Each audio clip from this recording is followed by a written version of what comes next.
Guests of honor, honorable diplomats, esteemed politicians, academicians, renowned journalists, civil society representatives, business leaders, and respected guests. A very good morning to you all. I am Ifat bint Iftekhar, and I welcome you to the event celebrating 50 years of German-Bangladesh diplomatic relations. This event is being organized by the Center for Governance Studies, CGS, in collaboration with the Friedrich-Ebert-Stiftung, FES, Bangladesh, to honor and celebrate the long-lasting friendship that Bangladesh and Germany have shared. Germany is the first European country to have recognized Bangladesh as an independent country in 1972 after the Liberation War.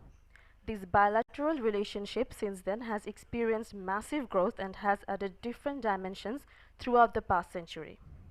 Bangladesh is grateful for Germany's extended efforts in meeting Sustainable Development Goals 2030 and Bangladesh's 5-year development plan. We have with us today our guests of honor, retired Lieutenant Colonel Mohammad Farooq Khan MP, Chairman of the Parliamentary Standing Committee on Foreign Affairs and former Minister, and His Excellency Achim Troste, German Ambassador to Bangladesh, who has graced us today with their presence, as well as all of our respected guests. To honor and celebrate the strong bond that these two countries now share in the economy, diplomacy, and development, we thank everyone who has uplifted the spirit of today's event with their attendance. Our event is being live streamed on Facebook and YouTube, and the updates are also being tweeted, so we thank our online audience too for joining in our celebration. Now, we'd like to start today's event with the opening remarks. First, I'd like to welcome on stage Mr. Felix Kolbitz, Resident Representative, Friedrich-Ebert-Stiftung, FES Bangladesh, to share his thoughts with us.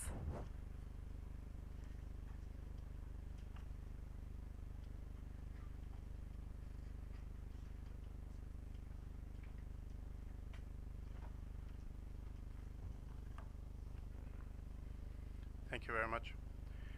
Dear Excellencies, dear esteemed partners and friends of FES and CGS, I take the honor of welcoming you here all today on the occasion of celebrating the 50th anniversary of the bilateral relations between Bangladesh and Germany. 50 years in which these relations have transformed into a strong partnership. On behalf of Friedrich-Ebert-Stiftung, I congratulate you. Also, on the occasion of the 51st anniversary of independence 2 days ago, I congratulate all Bangladeshis. For this occasion, together with our partner, the Center for Governance Studies, we briefly look back at those 50 years since the birth of Bangladesh. But we are not historians. Thus, we will also use this opportunity to look into the future and how this relationship can develop in the years to come. What areas could or should be areas of cooperation to strengthen these relations even further. Not only Bangladesh has changed significantly in the past 5 decades, also Germany. Thus, we expand this look into the future and include the European Union perspective as well. We will highlight some areas in which we see potentials for expansion in both directions beyond trade and development cooperation, such as academic, cultural, or civil society exchanges. I'm delighted to have the Honorable former Foreign Secretary, Mr. Muhammad Tawhid Hussain, with us today, who will give his keynote speech on those topics. We will publish his final paper soon, so stay tuned. For FES, this marks also the starting point for a new project area. We endeavored in the past year already slowly into the field of geopolitics and geoeconomics, with papers on the impact of the pandemic on foreign policy issued by such esteemed authors such as Professor Ali Riaz, Professor Shantanu Majumdar, and Dr. Emel Drazak. You do have these papers in your folders with you, so please have a look at them as well. Also, together with our FES regional office, we hosted a national lab on geopolitics in which we gathered the who is who of Bangladeshi foreign policy discourse and started to dive into this new topic. Some of you are also here with us today, and again, thank you very much for attending already last year in our event. We hope and intend to continue this cooperation with CGS and also some other partners. Dear ladies and gentlemen, today we are launching this project line officially. We are grateful to have our long-standing partner, the University of Dhaka, with us again, but also welcome new partners, such as the Center for Governance Studies, with whom we organized today's event, and also the Research and Policy Integration for Development, or short, RAPID. But we also have the honor to collaborate with the Ministry of Foreign Affairs of the Government of Bangladesh in the fields of geoeconomics and free trade arrangements. Today, I'm very privileged to welcome here the honorable ambassadors, Mr. Achim Tröster of the Federal Republic of Germany and Mr. Charles Whiteley of the European Union delegation to Bangladesh, and the honorable chairperson of the Parliamentary Standing Committee on the Ministry of Foreign Affairs, Lieutenant Colonel Muhammad Farooq Khan. I would also like to welcome Ambassador Nasim Firdaus, who was Bangladesh's first female diplomat and later on also the ambassador to Indonesia. Now, I'm not sure if they're here yet. The filmmaker Rubaiyat Hussain, whose most recent film, an EU-Bangladesh co-production, just hit Bangladeshi cinema halls. And if you haven't done so yet, I would highly recommend you to watch it. From the Bangladesh German Chamber of Commerce and Industry Committees, I welcome the chairperson Abdul Muqtadir. And last but not least, I also don't see his face yet, but I hope he will come soon. Director General for West Europe and the European Union, Mr. Fayaz Mushid Kazi of the Ministry of Foreign Affairs of the Government of Bangladesh. Dear distinguished guests, we hope that today's panel discussion will give you some ideas and recommendations for Bangladesh, Germany, and the whole EU, how to move their relations further in exploring new areas of cooperation.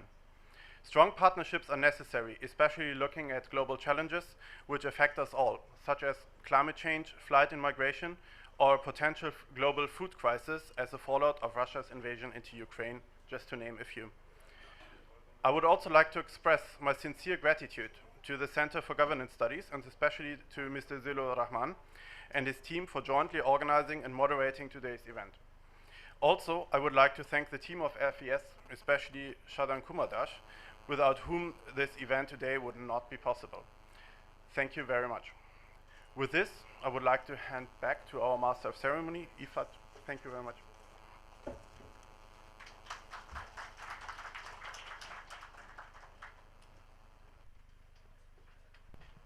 Thank you so much, sir. We would now welcome on stage Dr. Munjur A. Chaudhuri, Chairman, Center for Governance Studies, and also the Chairman of National River Conservation Commission, Bangladesh, to share his opening remarks with us. Please join us on the podium.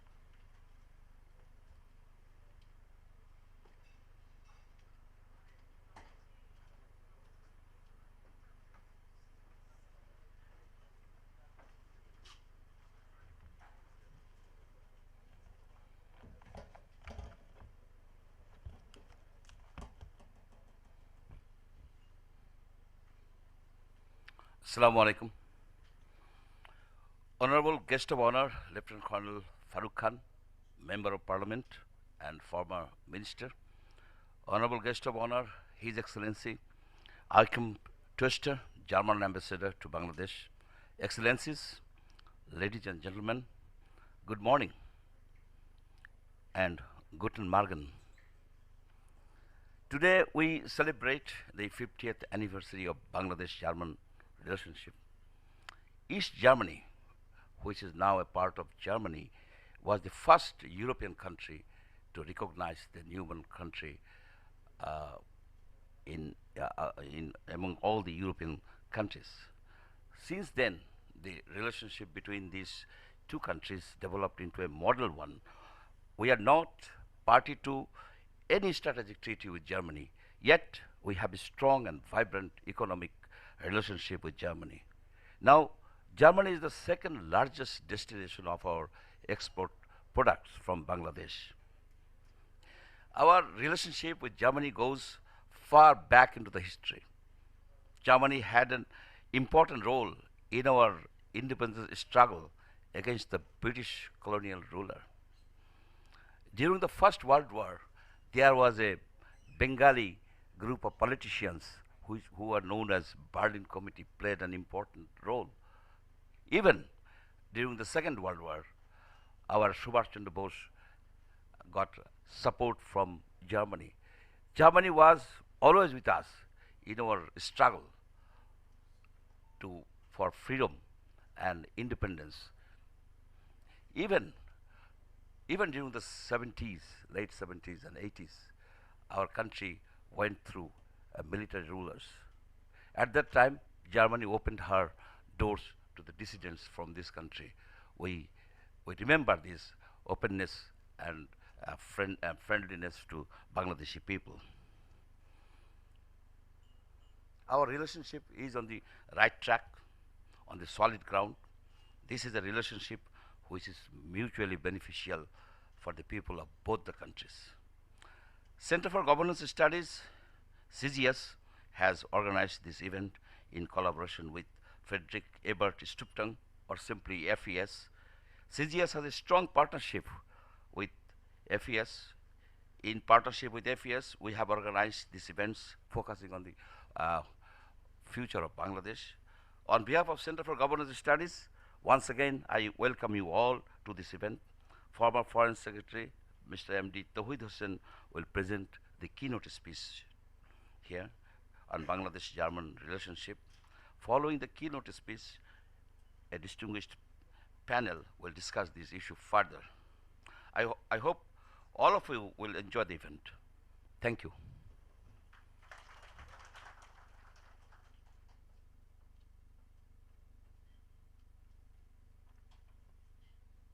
Thank you so much, sir. Now, we would like to capture today's joyous occasion and like to welcome all our honorable guests and discussants, retired Lieutenant Colonel Mohammad Farooq Khan MP, His Excellency Charles Whitley, His Excellency Achim Truster, Mr. Felix Kobetz, Dr. Manjure Chaudhuri, Mr. Mohammad Tawhid Hossain, Mr. Shadhun Kumar Das, Mr. Zilur Rahman, Ambassador Nasim Ferdows, Mr. Fayaz Murshid Qazi, Mr. Abdul Muqtadir and Ms. Rubayat Hossain to please come forward for a photograph.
Thank you so much. It is now time to hear the valuable thoughts from one of our guests of honor. Now, we would like to welcome His Excellency Achim Truster, German Ambassador to Bangladesh, to share his valuable thoughts with us.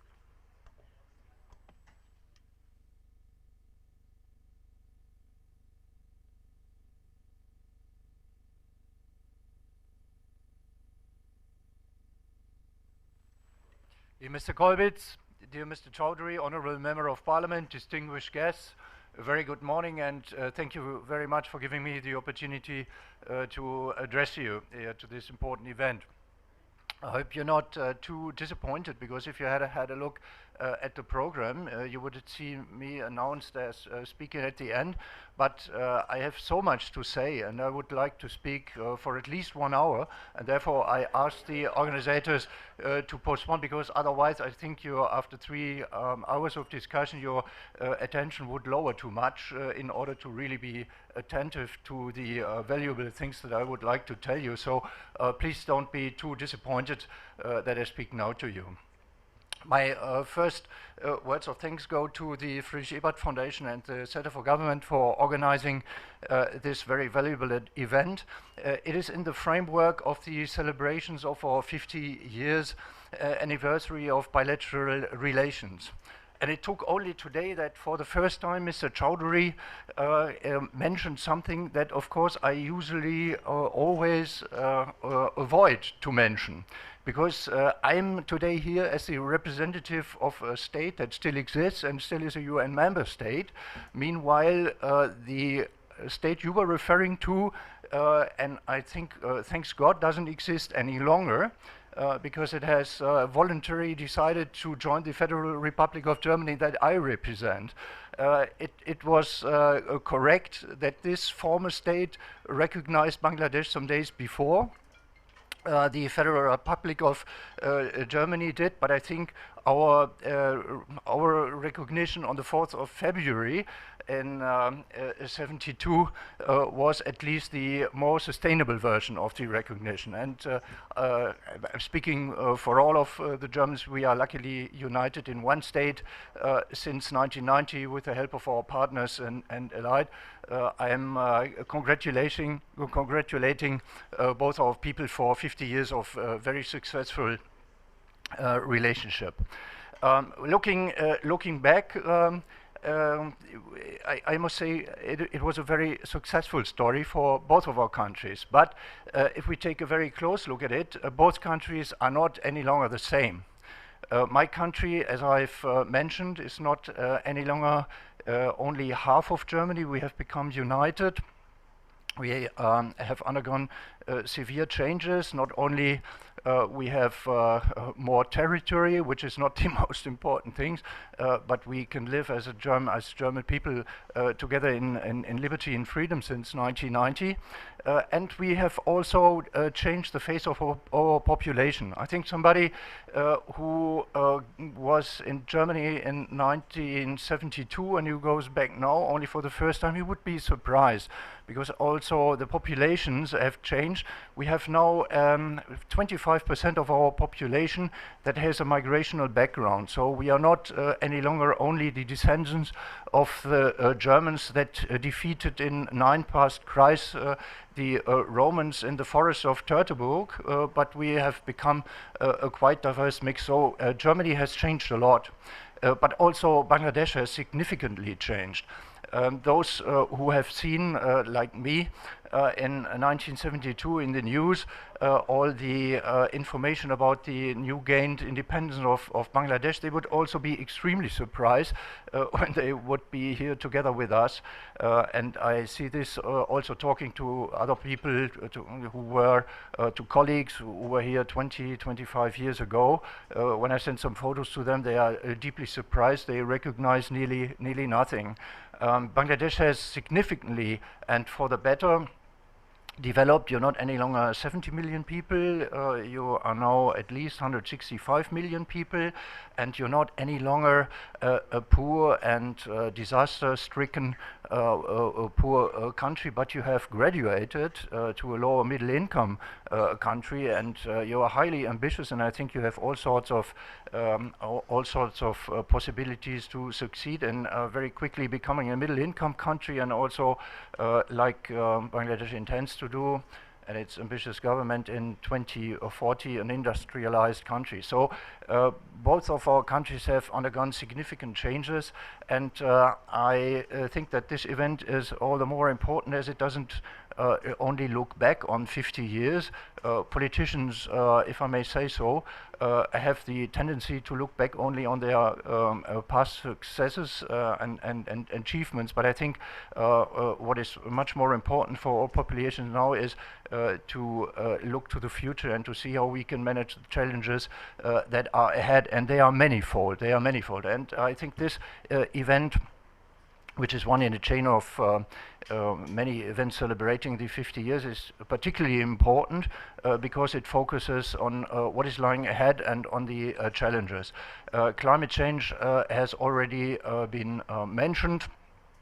I'm very happy to announce that in last week's bilateral governmental consultations, Germany has offered to the government of Bangladesh to establish a particular special kind of climate and development partnership. I'm very optimistic that we can start to establish this. This is only a partnership that Germany has or will offer to 10 countries. So this will be a special relationship that unites us and that makes our relationship quite unique.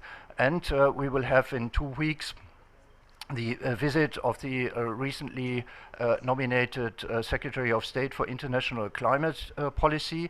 It is, apart from a short visit to Brussels, the first big international trip that Mrs. Morgan, she's a former executive director of Greenpeace, that she will do, and she does her trip and organizes her trip specifically because she wants to set a sign of our German commitment to those countries who are especially exposed to the and especially vulnerable to the negative effects of climate change. And I think that this 4 days visit will also help to mutually agree on future activities in jointly combating the negative effects of climate change. In order to be able to discuss the main challenges that lie ahead, the Friedrich-Ebert-Stiftung has kindly ordered or commanded this extremely valuable study by former Secretary of State Mr. Hossain. I had the privilege of having a deeper look at it before. I must say I'm deeply impressed. I have already told to my colleagues that from now on, at least 5 years in the future, every German diplomat who will be posted to Dhaka should read this before coming. I would have loved to have been able to read it when I arrived here in the last July. It is really seems to me very exhaustive and extremely thoughtful. So congratulations for this excellent work and for all those who have contributed to it. And I think it will be useful and will be able to give a very good input for today's panel discussion. I must say I'm very much looking forward to it, and I hope that the discussion will also lead to some concrete recommendations and concrete let me say fields of nominated fields of activities also for the work of my government. I'm very much looking forward to seeing the results and I wish us all a highly interesting morning. Thank you very much.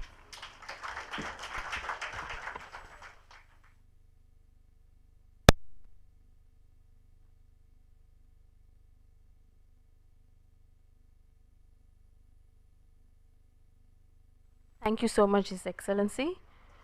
We would now request Mr. Mohammad Tauhid Hossain, former Foreign Secretary of Bangladesh government, to give his keynote speech on prospects and challenges in Bangladesh's relationship with Germany and the European Union on its 50th anniversary of independence. And later on, we will have a panel discussion on it. Thank you.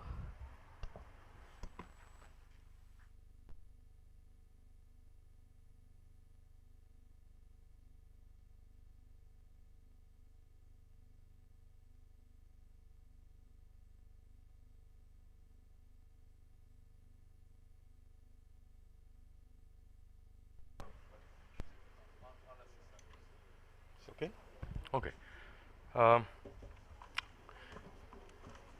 Chairman, Foreign Affairs Committee, Ambassador of Germany, Excellencies, ladies and gentlemen. 41 years back, I took a momentous decision of my life. I had two options. In fact, when I was in the university, I had always thought of becoming a teacher at the Department of History. And by the time I was called for an interview, I had already spent 6 months at the Foreign Ministry as a Foreign Service officer. So I had this dilemma what to do. I finally decided that although I had been thinking of just pursuing and distributing knowledge all my life, etc., etc.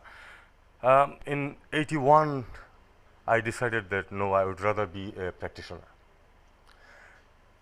Now, I had been a practitioner, but then FES and SEA, Center for Governance Studies, they made me do something, you know, of which could be said that going deep into an issue and then just writing something which looks like a research paper sort of thing.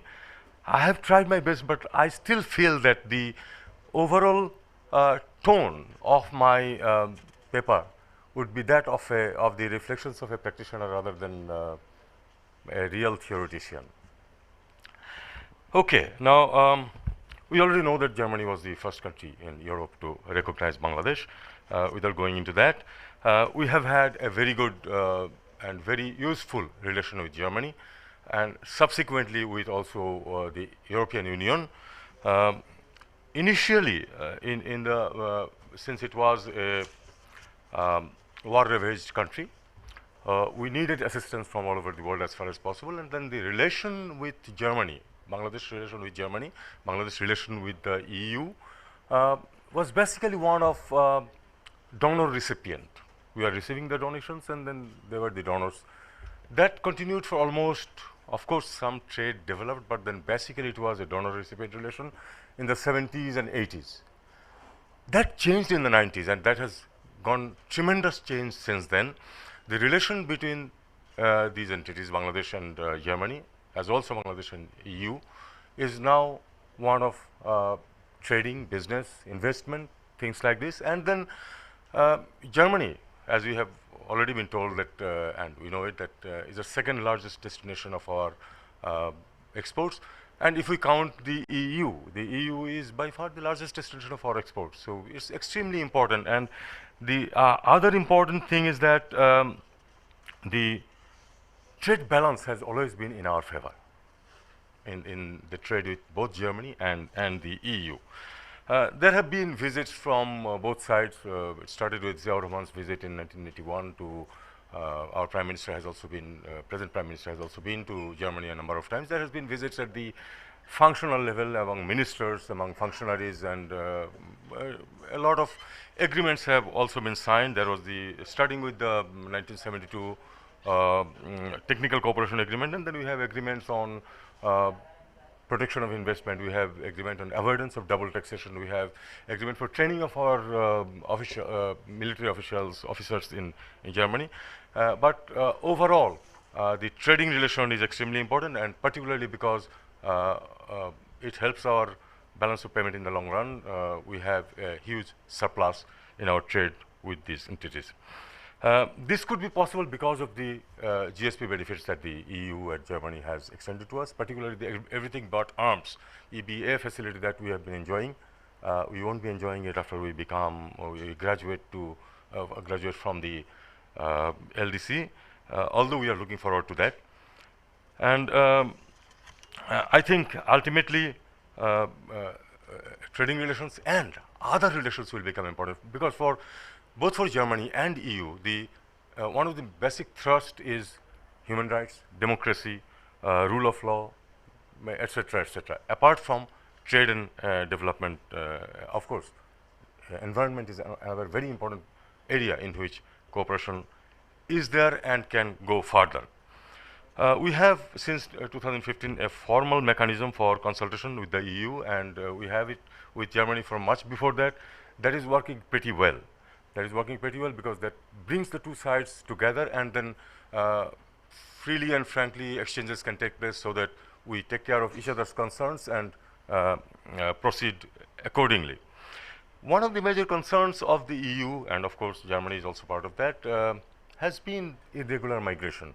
We have seen that in recent times, particularly quite a number of, on a number of occasions this was raised, including in the Foreign Office consultations.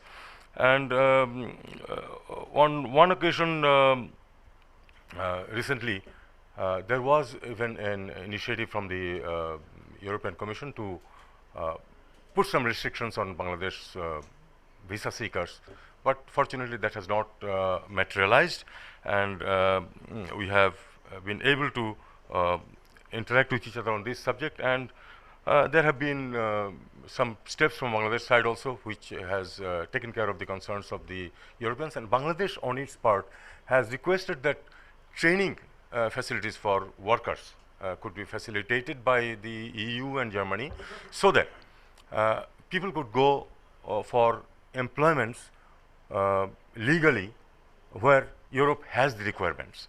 So that, I think, is for the future a very important thing.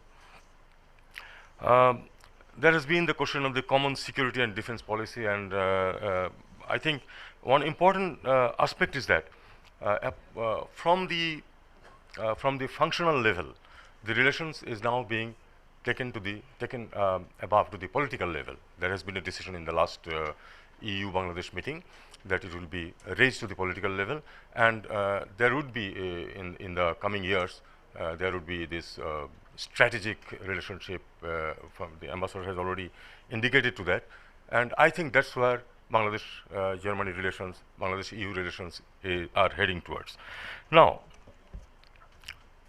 we have to look into the challenges and roadblocks which are there now, coming in the 10, 20, 30 years, because a relation between countries is not a matter of 1 day, 1 month, 1 year, or even a decade. It goes on, and we have to plan in advance so that we are not taken aback by sudden change of events.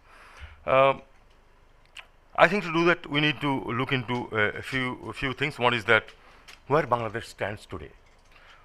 Where Bangladesh stands today at the 50 years of its independence, it has definitely changed from what it was in the 70s, and with a large population, youthful, ready to be, taking risks, working with a lot of diligence, etc. There are opportunities galore for these people, and Bangladesh seeks to establish its identity as a forward-looking but liberal country, secular in its spirit, where everyone can practice his religion, everyone can express his opinion freely. These are guaranteed in our constitution, but let us also do some self-criticism in saying that in reality, in practice, it's not always found there.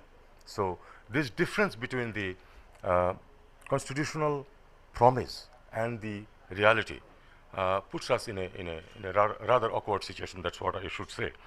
There has been a persistent erosion of the institutions of Bangladesh, and I don't need to repeat each and every one, but we know that in democracy index, in the rule of law index, in the justice index, in each and everything, we are in a very unenviable position if we compare it to the rest of the world. Now, before going into the real interactions between Germany and Bangladesh, and Germany and EU, Bangladesh and EU, what is the situation of our relations with the regional powers? That is extremely important. I would just touch upon two, India and China. I think the rest we all understand well. Now, with India, our relations are extremely important, very close. It started in a very difficult situation of our war of liberation, and it has continued till today. Not always it has been very happy, but it has been very intense and eventful all the time. India enjoys a lot of trade benefits from us, but let us also say, accept that we do not import from India because we love India. We will import from India because it is profitable for our businessmen to import from India to meet our requirements. So that is one thing. But apart from trade, the other concern of India was security, particularly the IIGs, Indian insurgent groups in the northeastern states. And about that, we have our government has taken care of that, and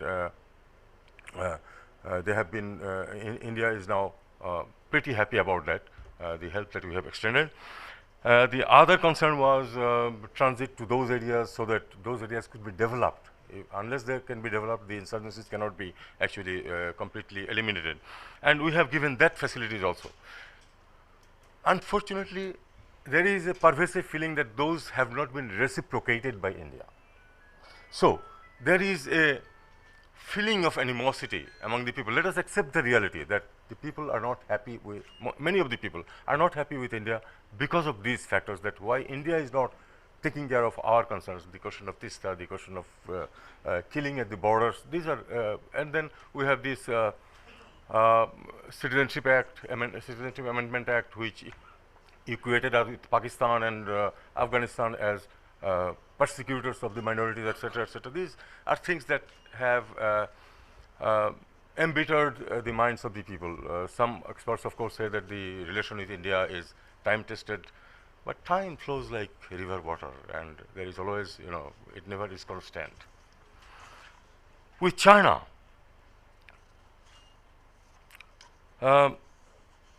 China is aware of the Indian interests in Bangladesh. That's what I feel.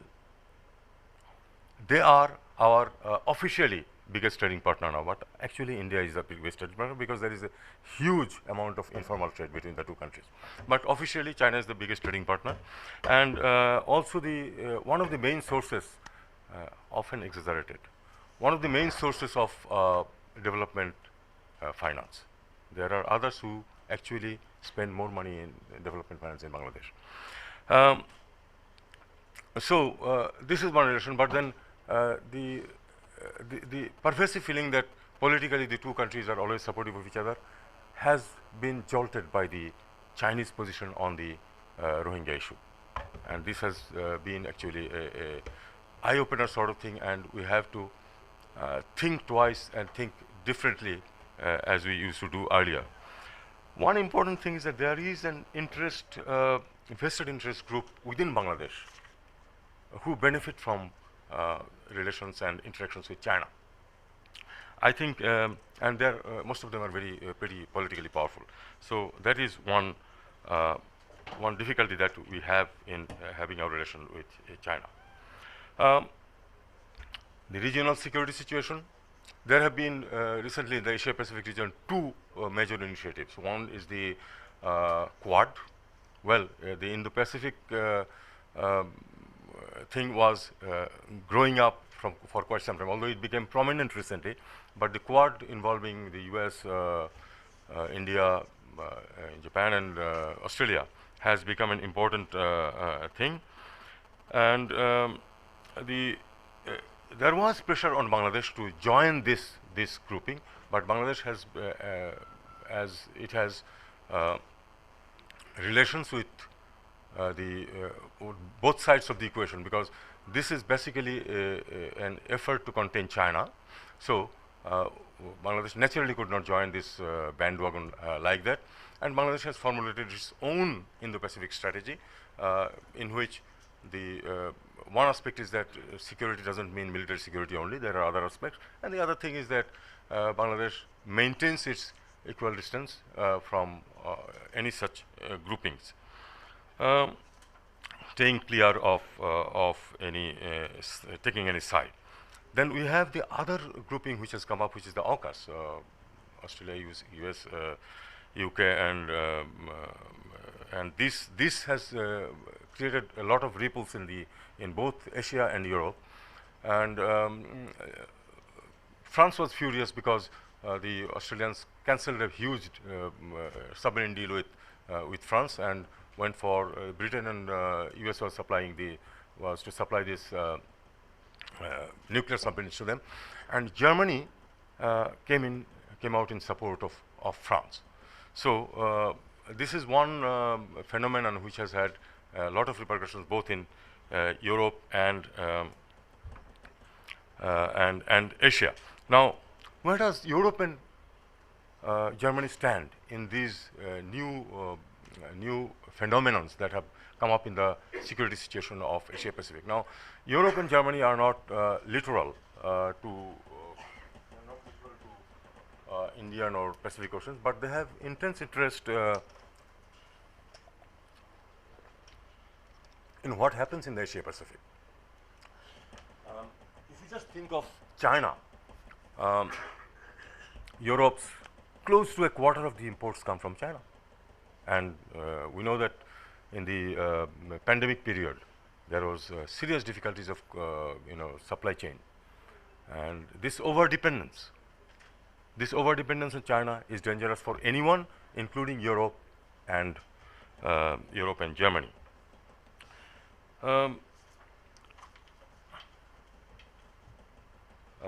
I'm skipping many of the things. In fact, reading out a paper is the most boring thing that can happen to an audience. I'm trying to avoid that. Now we go to the challenges facing Bangladesh. Now, first of all, we have serious challenge regarding human resource. I emphasize on this because I have some experience running a school in the village. There are few good schools in the cities, but the standard of schools in the school education in the rural side is absolutely terrible. Now, that comes to the point that they churn out graduates who are actually unemployable, absolutely unemployable, and they would not also go for the to meet up the shortage of agricultural labor because they are educated, so it's below their dignity to go for agricultural labor. So it is being it's a double-edged sword which is harming us on both ways. So this is one big challenge. 41 developed country. If we cannot change this, this will remain a dream. We can never reach there if we cannot improve the quality of human resource and education.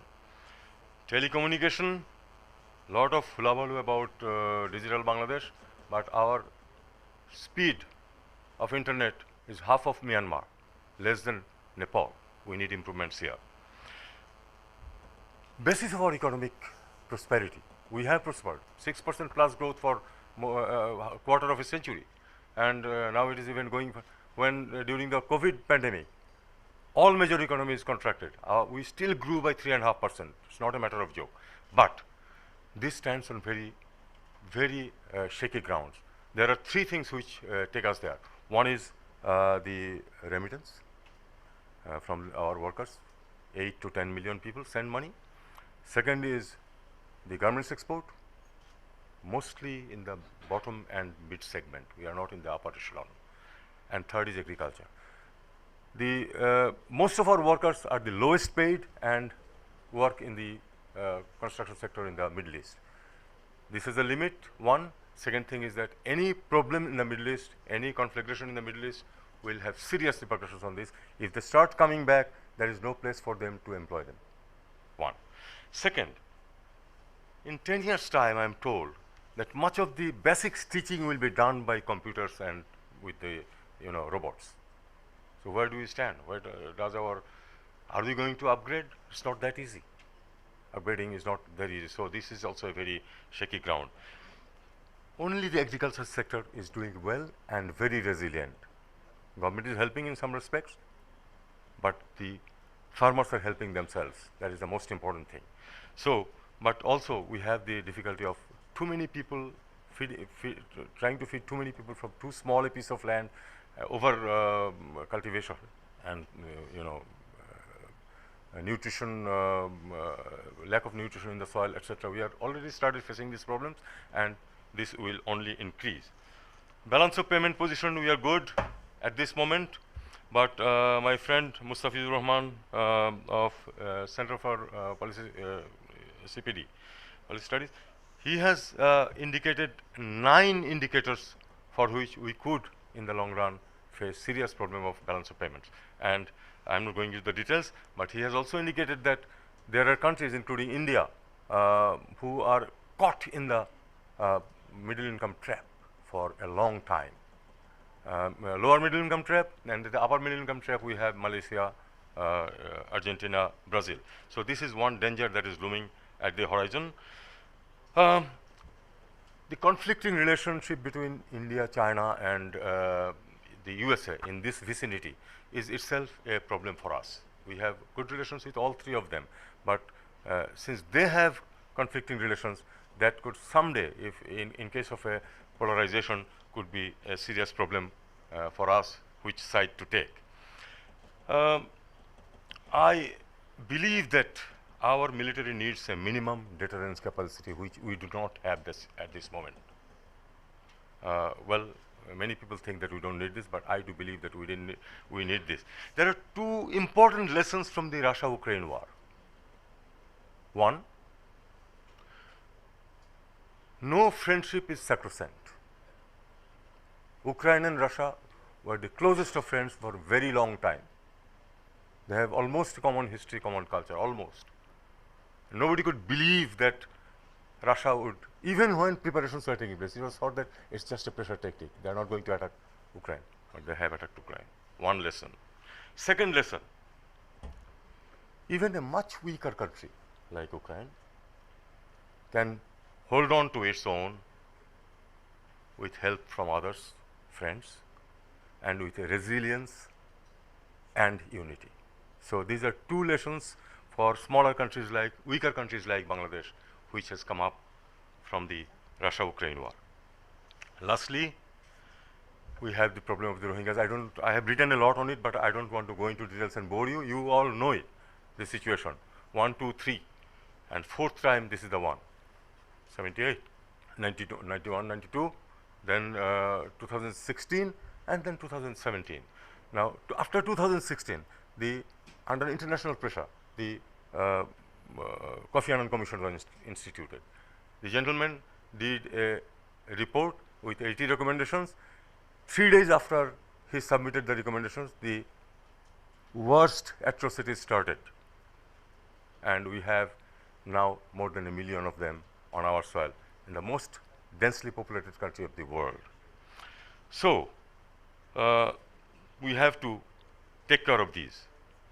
Now, about India and China, particularly China, why China has gone all over, all the way, taking, just supporting Myanmar. Well, one thing that the issue of human rights doesn't really bother China. That's fine. But there are also practical reasons why China has chosen Myanmar vis-a-vis Bangladesh. Myanmar has given China access to the Bay of Bengal and the Indian Ocean. We cannot do that. We don't have a border with China. And two, they have two pipelines, one carrying the gas from Myanmar, the other carrying oil from the Middle East from the Bay of Bengal into the Chinese hinterland. And they need it desperately to reduce, and they are also building this port, thereby reducing their dependence a lot on the Malacca Strait. These are things which Myanmar can afford them and we cannot. So in their own interest, they have done it. Now, India's Kaladan project is a non-starter in my opinion, but there can be a second opinion about that. Now, what can be the solution of this problem? The solution of this problem can be actually on the basis of what our Prime Minister said at the UN General Assembly and what the Kofi Annan Commission says. There is no indication that we are going in that direction in any way to resolve this issue. So, but some important developments have taken place. For example, well, before that it had gone to the ICJ and the ICC, so legal process is on, that takes a lot of time. But two important developments took place last year. One is the military coup. It was in any case a quasi-military government. But then they thought that the time has come for them to just shake off the facade, civilian facade, and take over completely. They did it in last year's February. And the second thing, the formation of the government of national unity by the members of parliament who have been disqualified by the military regime. So, and this national unity government has done one thing which normally no Myanmar authority has ever done, which is that they called the Rohingyas. They issued a paper about the Rohingya problem, and they said that they are going to take care of their even when they come to power, they are going to treat them as equal citizens with all rights and security, and they invited them to join their fight against the military. So it's not going to happen tomorrow. It's not going to, this conglomerate is not going to oust the military from Myanmar's government and take over the country. That's not going to happen in near future. But someday, when there is again a table where people sit and decide how to end the whole conflict and then go about for the future, these things, this paper, this call can or may become important. Western countries, including the EU, have been supportive of the Rohingyas from the very beginning, from 17 onwards particularly. But that has been more theoretical than really practical. Particularly about one thing, I am quite surprised that even up in 2020, Myanmar was still enjoying the benefits of everything but arms. And their export under that scheme was more than $2 billion to the EU. Okay, so these are the challenges that we have ahead of us. Now, how can Germany and EU can help? One, development of human resources. I admire the German system of education.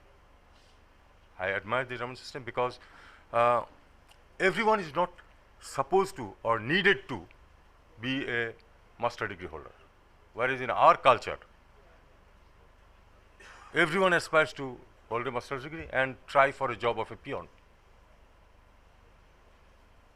Now that, the Germans have taken care of that because much of the young high school graduates, correct me Ambassador if I am wrong, many of them go into high-skilled professions, learn this for 2, 3, 4, 5 years and then enter the market with good pay, good salaries. And relatively a smaller portion goes for university education and make contributions to the country. I think something like this is needed in Bangladesh, and Germany may be able to help us to develop such a system.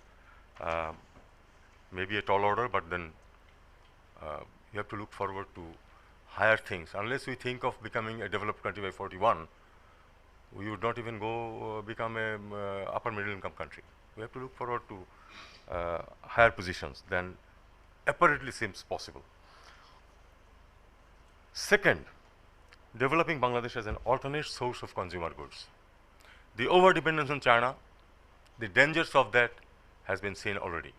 So, Bangladesh has the capacity, with its industrial background of the last 30 years, has the capacity with assistance and help and guidance to become a major source of consumer goods for Europe. The details can be worked out by the business persons. 3, for the intermediate goods, Bangladesh now has some skills. It doesn't have to be only the basic consumer goods. For intermediate goods also, for which Europe depends on many other countries, Bangladesh can become a hub for that also, with technology transfer, with investments. In one thing, although Germany has been one of the major donors, $3 billion in the last 50 years, 3 billion euro. Unfortunately, the investment proportion is not very high. We prefer that Germany should come and invest with technology, with and with their investment, our technology, our capacity to produce intermediate goods can also flourish. Help resolve the Rohingya problem. Put more pressure on Myanmar, not individual countries only, but as a whole, so that, of course, we must also remember that Myanmar is used to living under such restrictions for the last 50, 60 years. But still then, the only thing that can work is appropriate pressure. And recently, of course, the European Parliament has voted to support the NUG, National Unity Government, although no individual country has still done it because there are practical reasons for not doing that. But this, I think, is a positive step, and we would expect that Germany and the EU would be putting pressure on Myanmar and creating situations under which the Rohingya problem can be resolved. Assistance in climate change adaptation, Germany is a pioneer in many of the technologies, so I think there are cooperations already there, but I think there are further scope for more cooperation with Germany on mitigation of the climate change challenges. And lastly, I would say that strategic partnership in defense and security related matters. Bangladesh military is extremely dependent on China for its hardware, for all the three branches of its military. Say, in a theoretical situation, if there is a conflict between Myanmar and Bangladesh, where do we stand? With China completely being on the side of Myanmar, and all our hardware being of Chinese origin. So I think this recognition, this realization has already come there a little bit, and we are, as far as I have seen, we are looking for alternate sources of military hardware. Now, here also a small lesson from the Russia-Ukraine war. Germany had a provision that in a conflict zone they cannot export any weapons. I think they had a provision like this. Now, you don't buy arms to make love. You buy arms for conflicts, and I don't know how such a rule or law can be considered to be rational. But this is, I think, for the first time, I don't know if it is the first time, that Germany has exported arms to one of the belligerents, which is Ukraine. Of course, Ukraine is fighting for its survival, defending itself against an aggressor. So, if that principle applies, we can have similar relations with Germany and other European countries. As a last point, I would just say that a strong Bangladesh is good for Europe. Why? Bangladesh is in some ways a unique country. Now, China, USA, the China-USA interaction or the relations or policies may not always be the same policies as that of Europe. It often contradicts with the American position. We have seen this. So, what can be, who can be the interlocutors or partners of Europe in Asia? India, a big possibility. India has its own ambitions. India has its own ambitions in the region, in Indian Ocean. It wants to become the dominant force in Indian Ocean. It wants to be the hegemon of the region. That may conflict with the interests of Europe sometimes. Other countries, Indonesia, Thailand, Vietnam, they are in one grouping which is going to have or already started having some security implications also. They have certain provisions by which they cannot go away from what others in the ASEAN are doing. ASEAN is in the process of having some sort of security arrangements also. Bangladesh is one country which doesn't have any encumbrance. We have no security encumbrance in which Europe cannot cooperate with us. On any issues, Europe can cooperate and find us as a partner. For us also, because of all these complications, Europe is a better bet than any other area. This is my opinion that a strong Bangladesh is in the interest of Europe and vice versa, of course. Having a relation with Europe is also beneficial for us.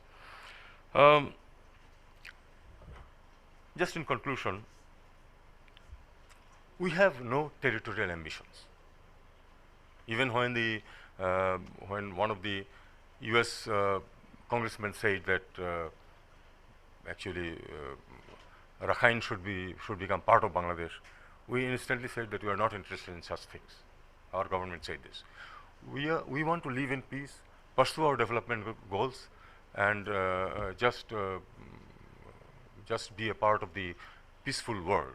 So, unfortunately, in the crunch time, we have seen that the friends we had been relying on have all abandoned us. So the problem of the Rohingyas particularly will be a long-drawn thing, and we need partnership with other countries, with we need to find new friends, or make more intense relations with other friends in our own interest. And I think in that, for mutually beneficial strategic partnership, Bangladesh and Germany and the EU can find partners in each other. Thank you so much.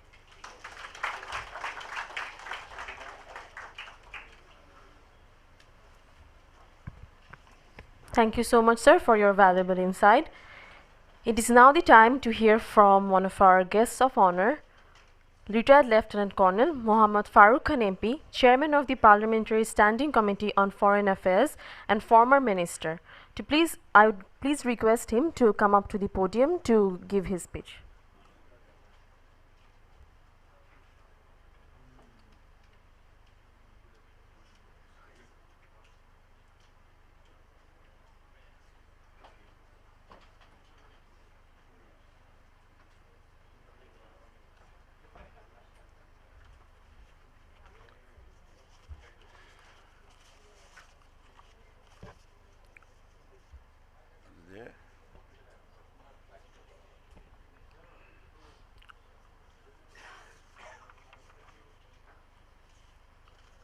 Bismillahirrahmanirrahim. Excellency Ambassador of Germany to Bangladesh, Excellencies, distinguished panelists and participants, ladies and gentlemen, Assalamu alaikum and a very good morning to you all. It's a matter of great honor for me to join this joyous occasion to celebrate the 50 years of German-Bangladesh relation organized by the Center for Governance Studies. Actually, whatever I wanted to say, to speak very frankly, has already been said by Mr. Tawhid, and I congratulate Mr. Tawhid for his deliberations, and I think I would surely request you to give me a copy of your paper. Do you have it in the folder? Actually, I would like to congratulate the Center for Governance Studies for organizing this seminar. I will be looking forward to hearing the panelists. There are areas which certainly interest Bangladesh: the security cooperation, the Rohingyas.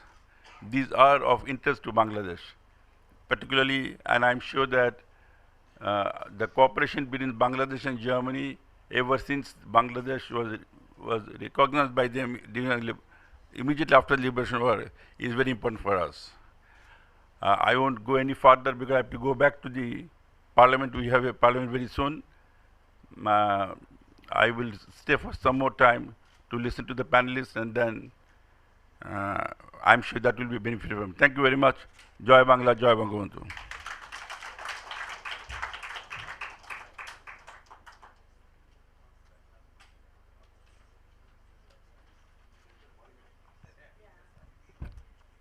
Thank you so much, sir. We shall now move forward to the panel discussion on prospects and challenges in Bangladesh's relationship with Germany and the European Union on its 50th anniversary of independence. For that, I would now welcome on stage the moderator of this session, Mr. Zilur Rahman, Executive Director of the Center for Governance Studies, His Excellency Charles Whitley, Ambassador, European Union, Delegation to Bangladesh, Ambassador Nasim Firdos, Advisor, Center for Governance Studies, Mr. Fayaz Murshid Kazi, Director General, West Europe and European Union, Ministry of Foreign Affairs, Dhaka, Mr. Abdul Muqtadir, Chairman, Bangladesh German Chamber of Commerce and Industry Committees, and Senior Vice President, Bangladesh Association of Pharmaceutical Industries, and Ms. Rubayat Hossain, filmmaker, writer, and interdisciplinary researcher. Please join us on the stage to start the panel discussion.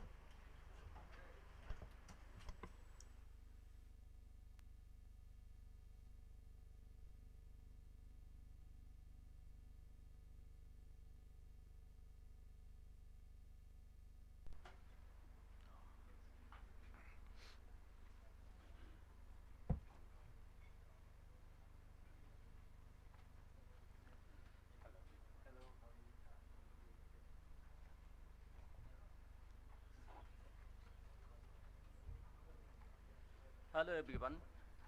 Good morning, assalamu alaikum and namaskar. Thank you so much for no idea supporting Ukraine. Yeah, that's great, awesome. Supporting the people of Ukraine. Yeah, People of Ukraine. yeah, people of Ukraine. Yeah, that's great. In fact, you have heard almost everything from Mr. Tawhid Hussain about the relationship between Bangladesh and Germany, and to some extent about the relationship between Bangladesh and European Union. Thank you, Mr. Tawhid Hussain. Thank you so much. But I have 3 key questions for everyone here in this room. Do we need Germany as a partner? Can the European Union meet the challenges ahead? Can we go back to pre-COVID era or pre-Ukraine-Russia war? No worries, you don't need to answer all these.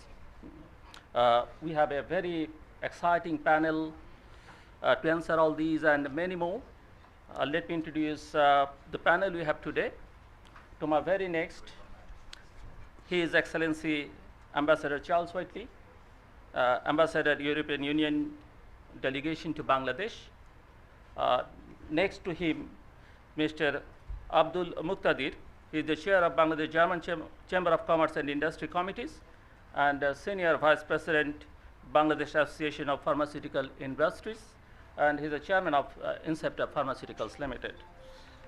Next to him, Ambassador Nasim Firdaus. She is the first female diplomat of Bangladesh, and she is the advisor of Center for Governance Studies, and she worked for Bangladesh as a diplomat in many European countries, and she is the founder and president of Bangladesh Alliance for Women Leadership. Next to her, Mr. Fayaz Burshid Kazi, Director General West Europe and European Union, Ministry of Foreign Affairs, Dhaka. And at the end of the panel, Ms. Rubaiyat Hussain, filmmaker, writer, and interdisciplinary researcher. So, welcome you all. And please welcome my extraordinary panel with applause. Now I'll kick off the conversation, and I have a very common question for everyone in the panel. Each of you will have 2 to 3 minutes maximum. How did you find Mr. Tawhid Hussain's presentation? I will start with Ambassador Charles. Thank you. Well, first of all, thank you for having me. It's a great pleasure to be on the panel with everybody, and thank you, Mr. Chair. Very pleased to be here, and it's nice to join the theme of Germany and the EU, because of course Germany is the powerhouse of the EU, and in so many ways, whether it's economic or political or on the foreign policy field, and we've seen the leadership that Germany's provided in so many cases, including recently in the Syrian refugee crisis. Also the big changes that are already happening in the EU that are driven by changes in Germany, as we see from the Ukraine war, the Russian aggression in Ukraine, the unprecedented decision by Germany to boost its military forces and to send support abroad. So I think we're in the middle of quite a small revolution in Europe. I think this paper is extremely timely. First of all, I just turned 50 2 months ago, and when you turn 50, you're in danger of becoming stale, flabby, disconnected, uninterested, no longer understanding young people. And there's a danger too in a relationship when you turn 50 that the same can happen. And that shouldn't be allowed to happen, because the relationship is too big and too important to fail. Between the EU and Bangladesh, and also between Germany and Bangladesh. And I think what this paper does is tells us that we need to work hard on looking to the future. You know, we've spent so many years, I was posted in Bangladesh before in 2005 to 9. If I cast my mind back to the relations we had then, of course, lots happened in the interim years. But if I cast my mind back to then, some of the key themes in the relationship are still the key themes today. Are we going to see diversification of exports? How important is the duty-free, quota-free access to the EU? How do we make the relationship more political? How do we engage more as partners on the international stage on issues of mutual interest like climate change? That's all still a work in progress, and I think we need papers like this to stimulate thinking. And even I like it when a paper gives ideas that may seem a little bit off the wall. So, for example, I believe the paper mentions the idea of an FTA, that's certainly an idea that does the rounds. At the moment, that doesn't seem like a very realistic thing. It's not realistic because the nature of the trading relationship between the EU and Bangladesh isn't, in a sense, sophisticated enough to support an FTA. That's because, you know, Bangladesh has LDC, EBA access, duty-free, quota-free access, and because the EU only imports or provides 1 billion FDI in Bangladesh. That compares to 6 billion FDI with Vietnam, that's a much smaller country. So the relationship needs to be built quickly in order to prepare the ground for things like an FTA. And if we don't focus on what seems unlikely now as an aspiration for something in the quite near future, then we won't do the necessary groundwork to build the relationship. And I think what I like about this paper is there's plenty of ideas about why the relationship still matters and why Europe can still be a solid, useful partner for Bangladesh and vice versa. So Thank you, Charles. Mr. Abdul Muqtadir. Thank you, Zillur, for giving this wonderful platform. And I must thank Tawhid Bhai for writing a fantastic paper. I think this is almost like a textbook, and while going through it, I would also request you to iron here and there a little bit to make it absolutely complete. First of all, let me reiterate that what Tawhid Bhai said about education is absolutely correct. And German model of education of giving technical skills people in our school level, or people instead of going into normal humanities studies is absolutely necessary. And if we have the right kind of people and right kind of skilled people, in fact, then the FDI and the other things that we are all talking about would then be something like which is appropriate, so that they can come and actually utilize these people in the benefit of both the countries. I will cite two small examples. Like 10 years back, I went to Brack University, and I was having a conversation with the students while the Vice Chancellor was with me. And I asked him, how many students are enrolled in Brack University? He said 14,000. And I said, how many students are studying science? He said, maybe less than 2,000. I said, what other students are doing? They said, all 12,000 plus are studying BBA. This is just absolutely garbage, and what they're coming out, they are not going to be productive. Yesterday, we had a conversation with the IBS students, and there were about over 100 students came, and I was having an interaction with these very young students. I asked them, what did you study? Here, the former minister and parliamentarian is there. I would like to make a very strong recommendation to the government to take care of this immediately. And then another very crucial thing that Tawhid Bhai also brought in is the quality of education. Although there are many universities, and I come from a background of industrial pharmacists, and there are as many as 40 universities which are now teaching pharmacy education, and if you combine, that is maybe as much as whole of Europe. I mean, if you talk about pharmacy graduates. So this is an tremendously important observation, that if we can actually improve the quality of the education in pharmacy, in biochemistry, in chemistry, things like that, these subjects, I will touch upon on the biotechnology, on this, how this can actually bring in Europe, especially Germany and Bangladesh together. So this quality of education has to be improved, and a lot of research should be conducted here in Bangladesh, because we can provide you this, and this requires paying some very serious attention to higher education in science. Now putting into what should we do to bring in Germany, especially Germany and the European Union with Bangladesh together, and what we can do, let's look into one simple observation. If you ask most of the people in Bangladesh, they will say, oh, China is over flooding Bangladesh with investment, and you will see this project, that project, all kinds of projects are being handled by China. Then you will see also India doing a power plant in our southern part of the country, and they are also trying to give us investment so that Bangladesh can go ahead. And also lately you see a lot of activities from Japan, and they are building up our metro rail and the communication and things like that. But if you ask general people that what is your impression about EU and especially Germany, are they coming in, investing in Bangladesh? And this you will see that they are doing it, but probably not to the scale that is noticeable. So I would say that what is missing? Don't they have surplus fund to invest? So I mean, the closeness, the proximity is a issue, but Japan is also too far away. So I would say that European Union, and we must have to do something.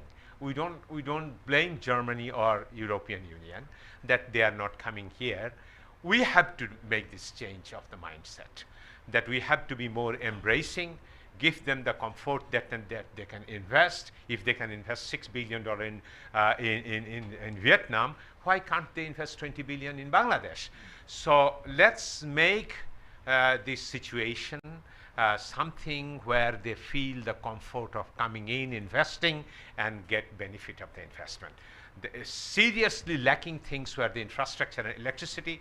Electricity has been taken care of. Infrastructure has to be given. And once this is able, this has been established, then only thing that is not there is the skilled manpower and education. So if we can provide this, I think this situation will change. So I wanted to emphasize on three different things. One, okay, just I'm going to finish it. One is education. Number two, this infrastructural thing. And last of all is biotechnology. Once, if I am allowed to come back at a later phase, yeah, of course. Yeah, then I'll talk about how Germany and Bangladesh can actually put forward something extremely important by which we'd be able to make Bangladesh prosperous. And it is sustainable, and by 2040, we should be able to become a developed country. Thank you. Thank you. Thank you. We'll hear from you more. Ambassador Nassim Firdaus, please. Just on the paper of Mr. Tawhid Hussain. Yes, of course. Thank you, Zildu, for inviting me to this forum. It's an honor to be here. And on the paper, thank you, Tawhid, for a very comprehensive report on the Bangladesh-German relationship and Bangladesh-EU relationship.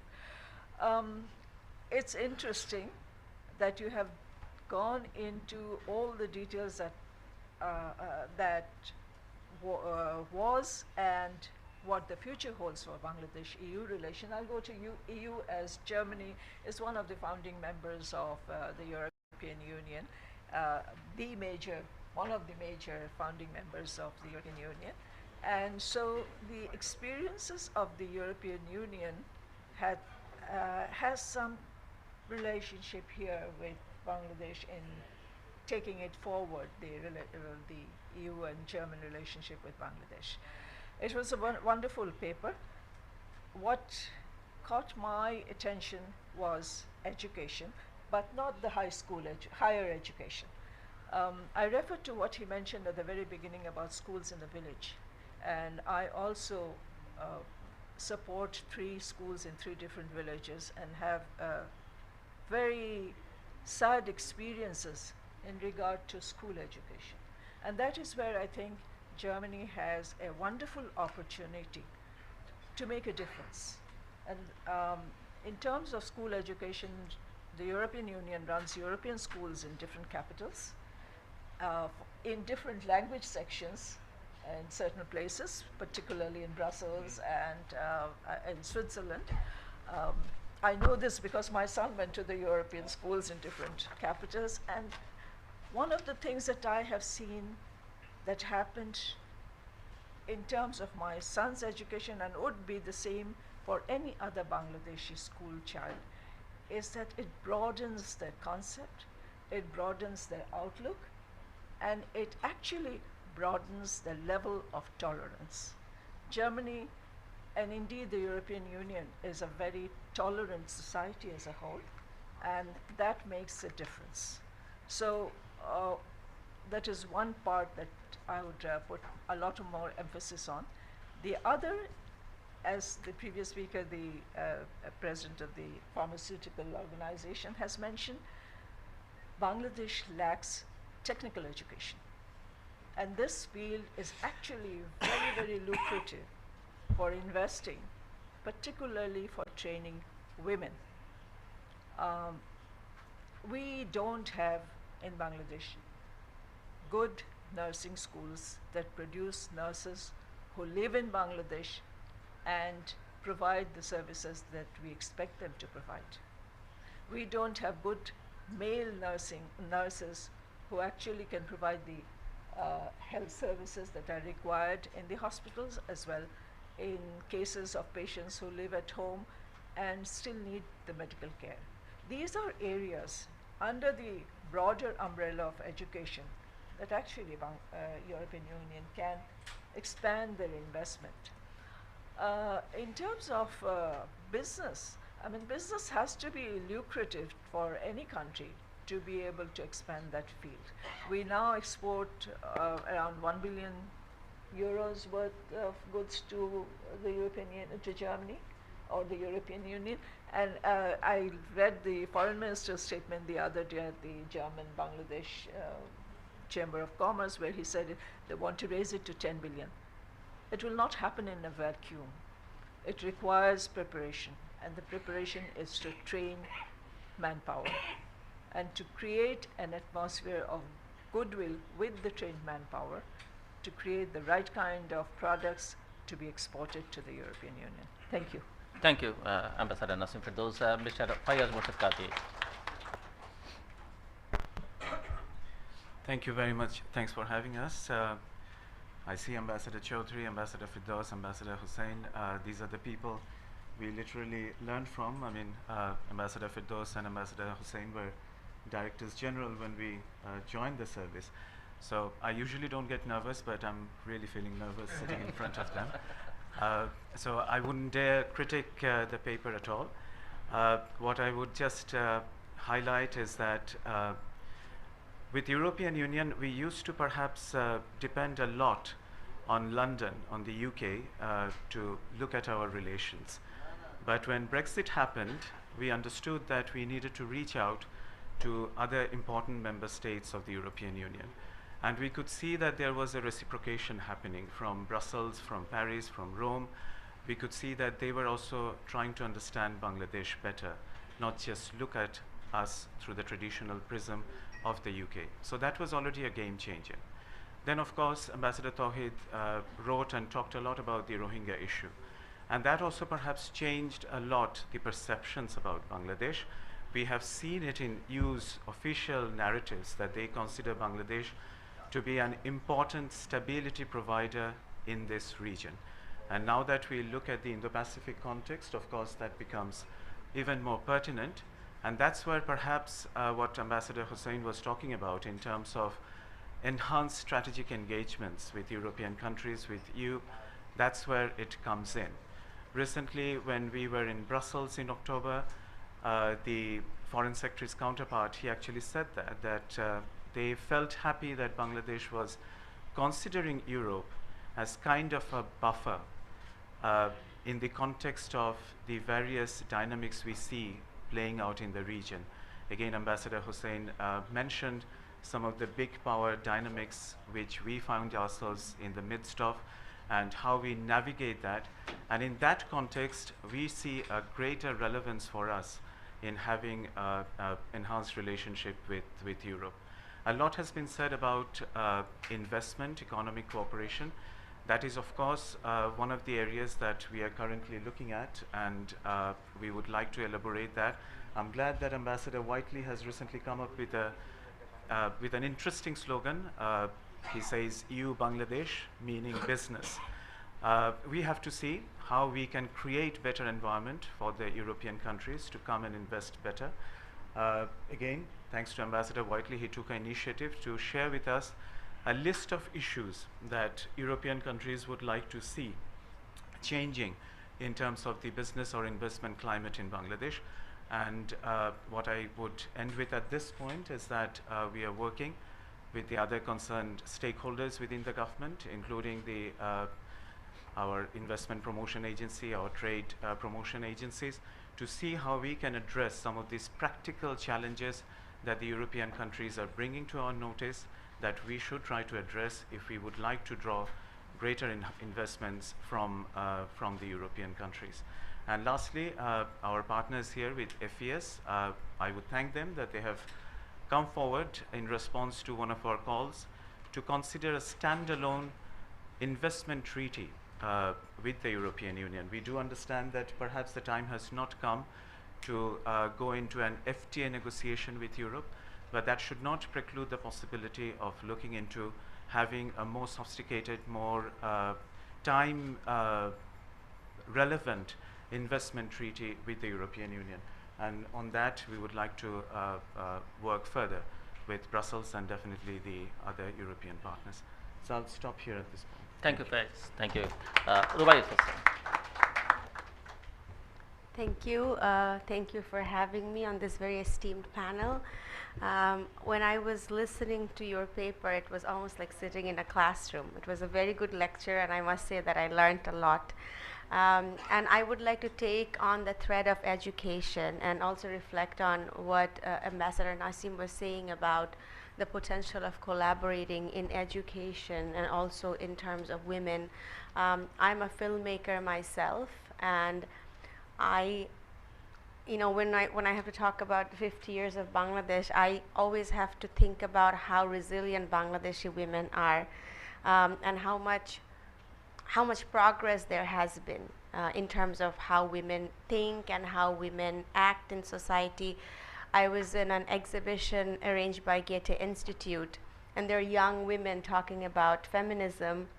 And I was so encouraged to see these 30-year-old women, mid-20s women talking in a way that I couldn't have. So I think there's immense possibility with a country like Germany and EU with Bangladesh for cultural collaboration in terms of education. And also, I'd like to address this whenever I get the mic, that we do not grow up in a vacuum. We are informed about our identity and about our roles in society from the cultural artifacts that we interact with. So the types of film that we make and the types of book that we write and the types of culture that we create is immensely important in creating a more equal and sustainable society. And I do see that possibility very much there in terms of diversifying the cultural ties. For example, if we talk about education, we don't have a film school in Bangladesh. When I made my films, I mostly learned by working on the set. And when I did my co-production with EU, which is a film called Shimu, it's about the struggle of a woman working in the ready-made garment factory. And I had the opportunity of doing my post-production in some of the EU countries, and I saw that the kind of technical facilities that are there. And we do not have those facilities, and that can definitely be a place where we are able to collaborate. And I just want to emphasize on the fact that in terms of diplomatic relationship, we talk about weapons and war and trade and billions of dollars, but I think it's also really important to emphasize culture, because there's a lot of power there, especially in the visuals. Today we live in a world that's visuals have become a universal currency and language, and film is a very strong space of co-production.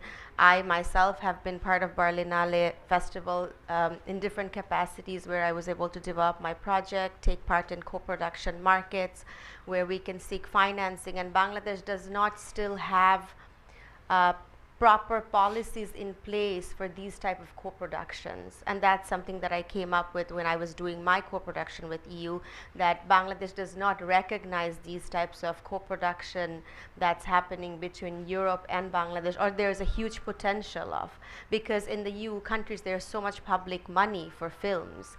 These are just grants that you can get on the basis of your project, and you can make actually a film in Bangladesh and a Bangladeshi story. And my film is in theaters right now all over Bangladesh, but we do not have actually proper policies that enable us to actually work with in more efficient manner. So I think that's just something that I can bring from, my part of the job, which is very different from many of the panelists here. Thank you. Thank you, Rubaiyat. We have a very incredibly powerful audience here. I'm saying that there are many politicians, civil society leaders, business leaders, diplomats here. Former Foreign Secretary Mr. Shamsher Mobin Chaudhary, he was the former ambassador to Germany. Ambassador Mohammad Shofil is here. We'll hear from you all later. Yeah, I'll later on. And thanks to Colonel Farooq Khan, our beloved politician. Thank you for being with us. Ambassador Charles, you joined in a position in Bangladesh last year. What is your experience in Bangladesh so far? What do you like the most in Bangladesh? What I like most? Yeah. Is that on? Yeah, it's on. I don't know. I mean, there are many things I like about Bangladesh, personally and professionally. Of course, as I said, I was here before 2005 to 9. A very different Dhaka, a very different Bangladesh, and you see the energy and the growth and the development that's happened. I think it was mentioned about just the generation of electricity. I think that's gone up fourfold since I left Bangladesh. So there's lots happening, and I think it's amazing to see now how many actors there are involved in Bangladesh. You mentioned the Chinese, the Japanese, the Indians. I would just want to come back on the point you mentioned about the EU perhaps not being as visible in this area, and that's something we want to really make good on, because we now have the European Investment Bank that's showing a lot of interest in Bangladesh because of the way the economy's developed, and also because the European Investment Bank, which is an EU institution, has rebranded itself as the Climate Change Bank.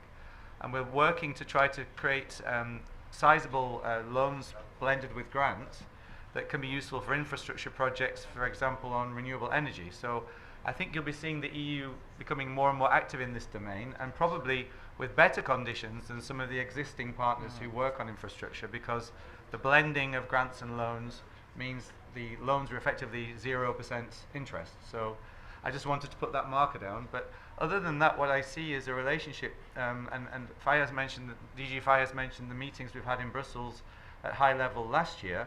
Well, this year we hope to see the first ever political dialogue between the EU and Bangladesh. And that will really be a change, because it will be a much more strategic discussion about how we work together in the world. We've already learnt from Bangladesh, because, for example, of the presence of BRAC operatives in Afghanistan, this kind of interest that Bangladesh has, as well as through peacekeeping and through its chairmanship of important international bodies now, like IORA and others. All of that means Bangladesh's diplomacy is far more present on the global stage than it was 10 years ago. And that means the EU and other partners have to work harder to work with Bangladesh on the global stage. So I think there are so many areas where we can do more, and I think this year will be, when we will be celebrating 50 years of EU-Bangladesh relations next year, a little bit lagging behind everybody else, but I think that's quite a nice thing, because everybody else's parties will have been had, and we can energize our relationship through that anniversary. And we hope to do that whether it's in the trade field, whether it's in the climate change field, the connectivity field, or in more, as I said, closer political dialogue. So I think there's a lot to follow. Ambassador, in an interview you said that sky is the limit in terms of cooperation. So what is EU's plan in Bangladesh in upcoming days? If we talk about investment and opportunity, as we know, Bangladesh is graduating from LDC. Is there any strategy of you in helping Bangladesh in this transformation? I think the good thing is both the government and the EU have a strategy for this. The government has a clear strategy to govern LDC graduation, is well aware of what bumps on the road there might be. And I think from the EU side, we're very keen to make sure that there are no bumps on the road, and that means bringing in the GSP Plus facility smoothly after 2029, so once the 3-year transition period is over. I don't think it's in anyone's interest for that to be more difficult than it needs to be technically. So we're already thinking about how to make it smooth. We have people in Brussels who are working on this, and also, of course, on the government side here. And I think that will be a big focus, because there's 32 conventions linked to that are signed. Bangladesh has now ratified all of them, which means it's very well placed. 6 years already, or 7 years ahead of the change, already has completed all the legal necessities. So we have every confidence that the other conditions, the implementation of these conventions can be carried out smoothly as well. But our role here is to be as helpful as possible to that process. And also, we have more and more, for want of a better word, offensive interest in Bangladesh. We have business that wants to come here. I saw that we had some non-resident ambassadors coming through to present their credentials to the Honourable President 14 ambassadors. Yeah, several from the European Union. And they want to bring business here. And they don't have chambers of commerce here.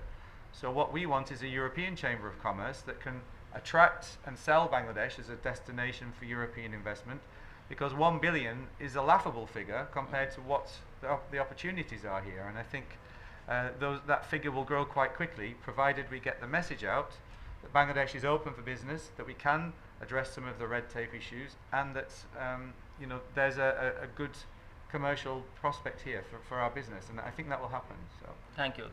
Ambassador Nasim Firdaus, as a voice of women empowerment in the country, what do you think our learnings can be from European Union, European countries in terms of women empowerment?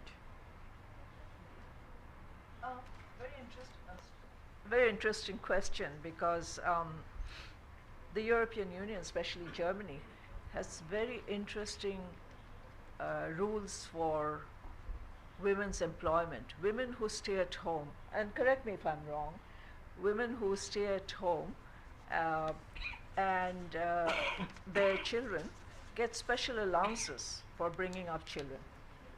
I think this is also done in many other European countries. So, empowerment does not necessarily mean highly educated women, or empowerment does not necessarily and should not necessarily mean that women have to be employed outside. It should be their own choice whether they want to work at home or they want to work outside, or they want to be, choose an area of expertise where they can compete with men and do whatever they wish to do. One of the best things in the European Union is the education system. And again, I go back to the school level, because I've seen it very closely. It actually develops the camaraderie between the students, boys and girls, in a way that allows them to grow up and become a part of the society. That is empowerment. That is the kind of empowerment we would like in our country as well, where we have so many problems with children, women going to, girls going to school, being teased on the roads, this kind of accidental things happening. So, you don't grow up in a vacuum. This brings me to the Tawhid's paper once again, Ambassador Tawhid Hussein's paper once again about rule of law and democracy. Rule of law is what ensures women's participation in a society, and the rule of law allows the women to make choices of her own. And that is what the European Union can teach us, really, at the school level. And Ambassador, what is your observation on Bangladesh-EU relations and Bangladesh relations with Germany? Do you have any suggestions to further improve the relationships? If you recall 1972, and Ambassador Shamsher Chaudhry will bear me out here, many of our Mukti Bahini injured members of Mukti Bahini went to Germany for treatment in the very early days in 1972. And they were really taken well care of. So this is a place where, there is a scope. Bangladesh used to certify, and again, I don't know what the situation is now, but Bangladesh has a technical education board which used to certify all training that was given to technicians in the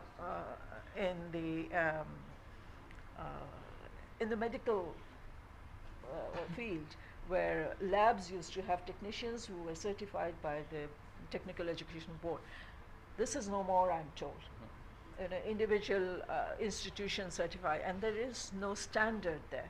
So this is where Germany, with their advanced medical facilities, can actually help in training and reorganizing this Technical Education Board in a way that both men and women can learn how to give that proper care in the health sector.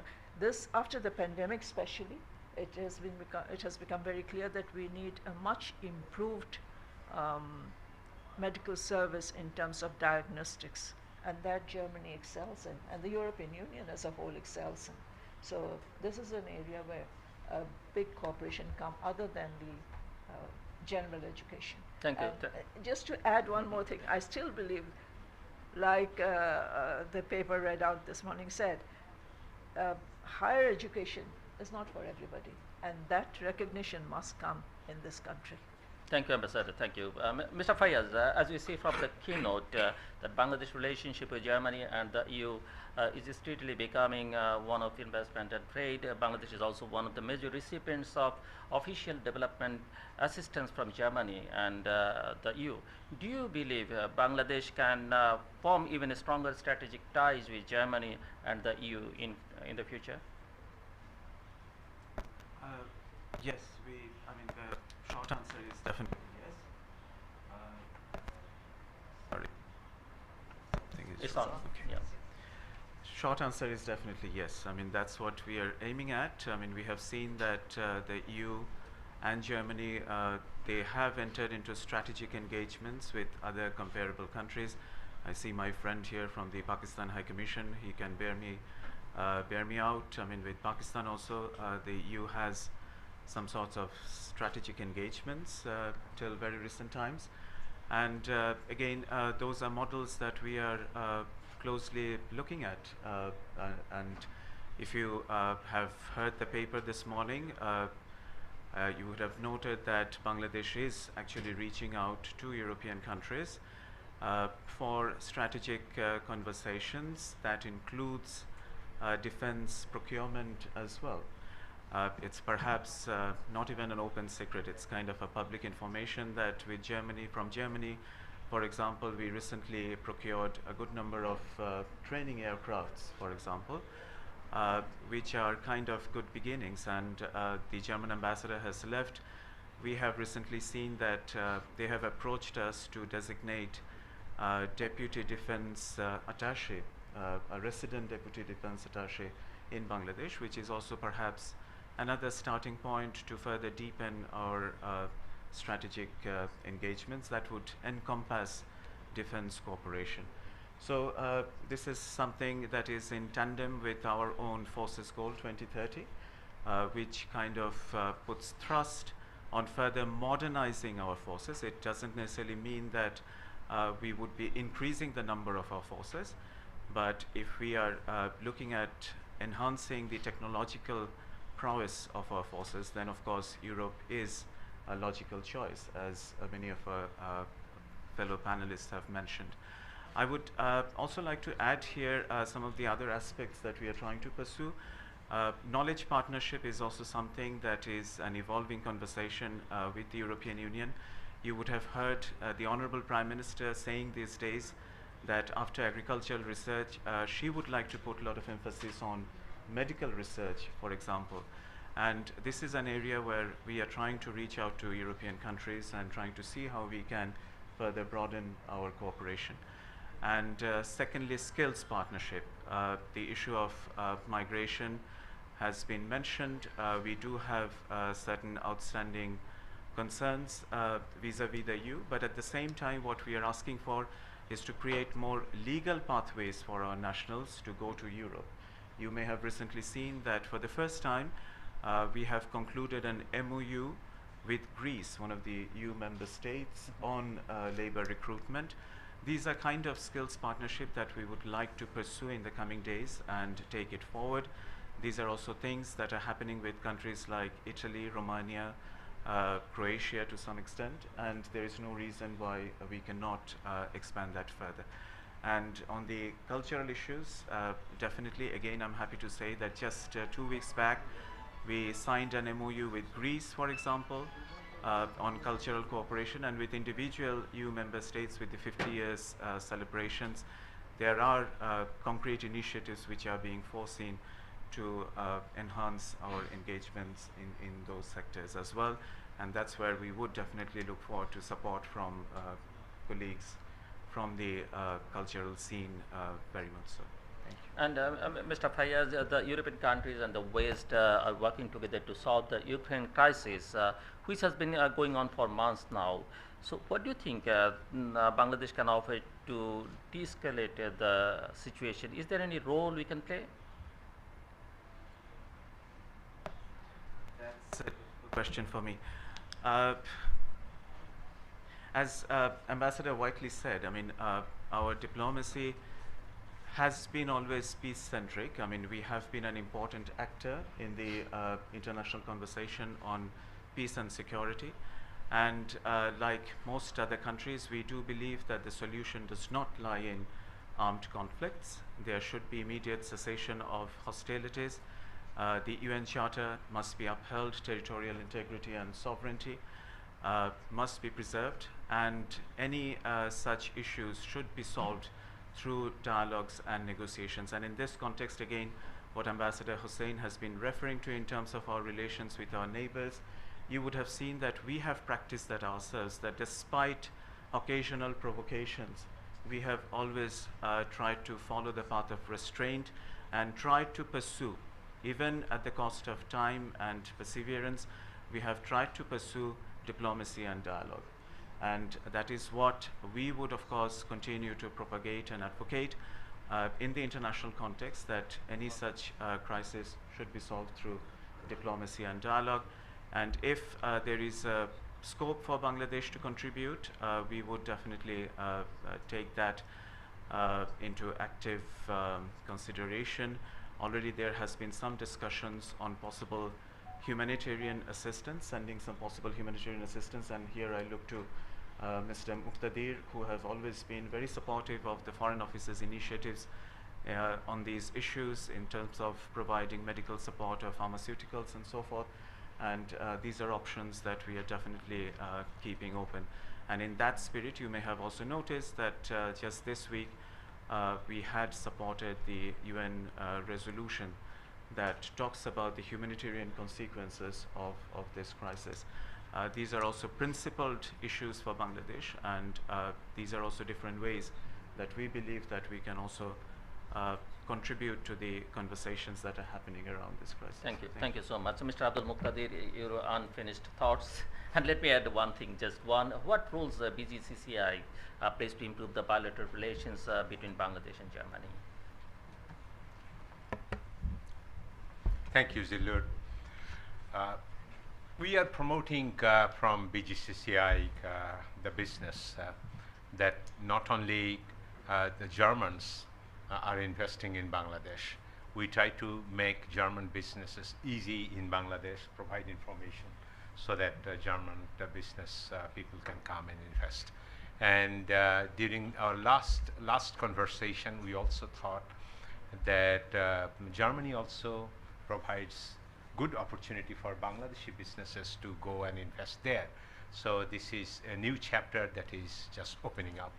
So BGCCI is trying to bridge between businesses in Bangladesh and Germany.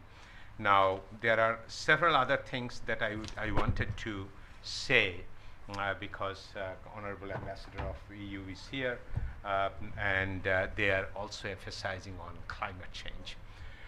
You have seen that Dhaka is the most polluted city in the world, and it is becoming unbearable. So we need to take actually some very practical steps to come out of this.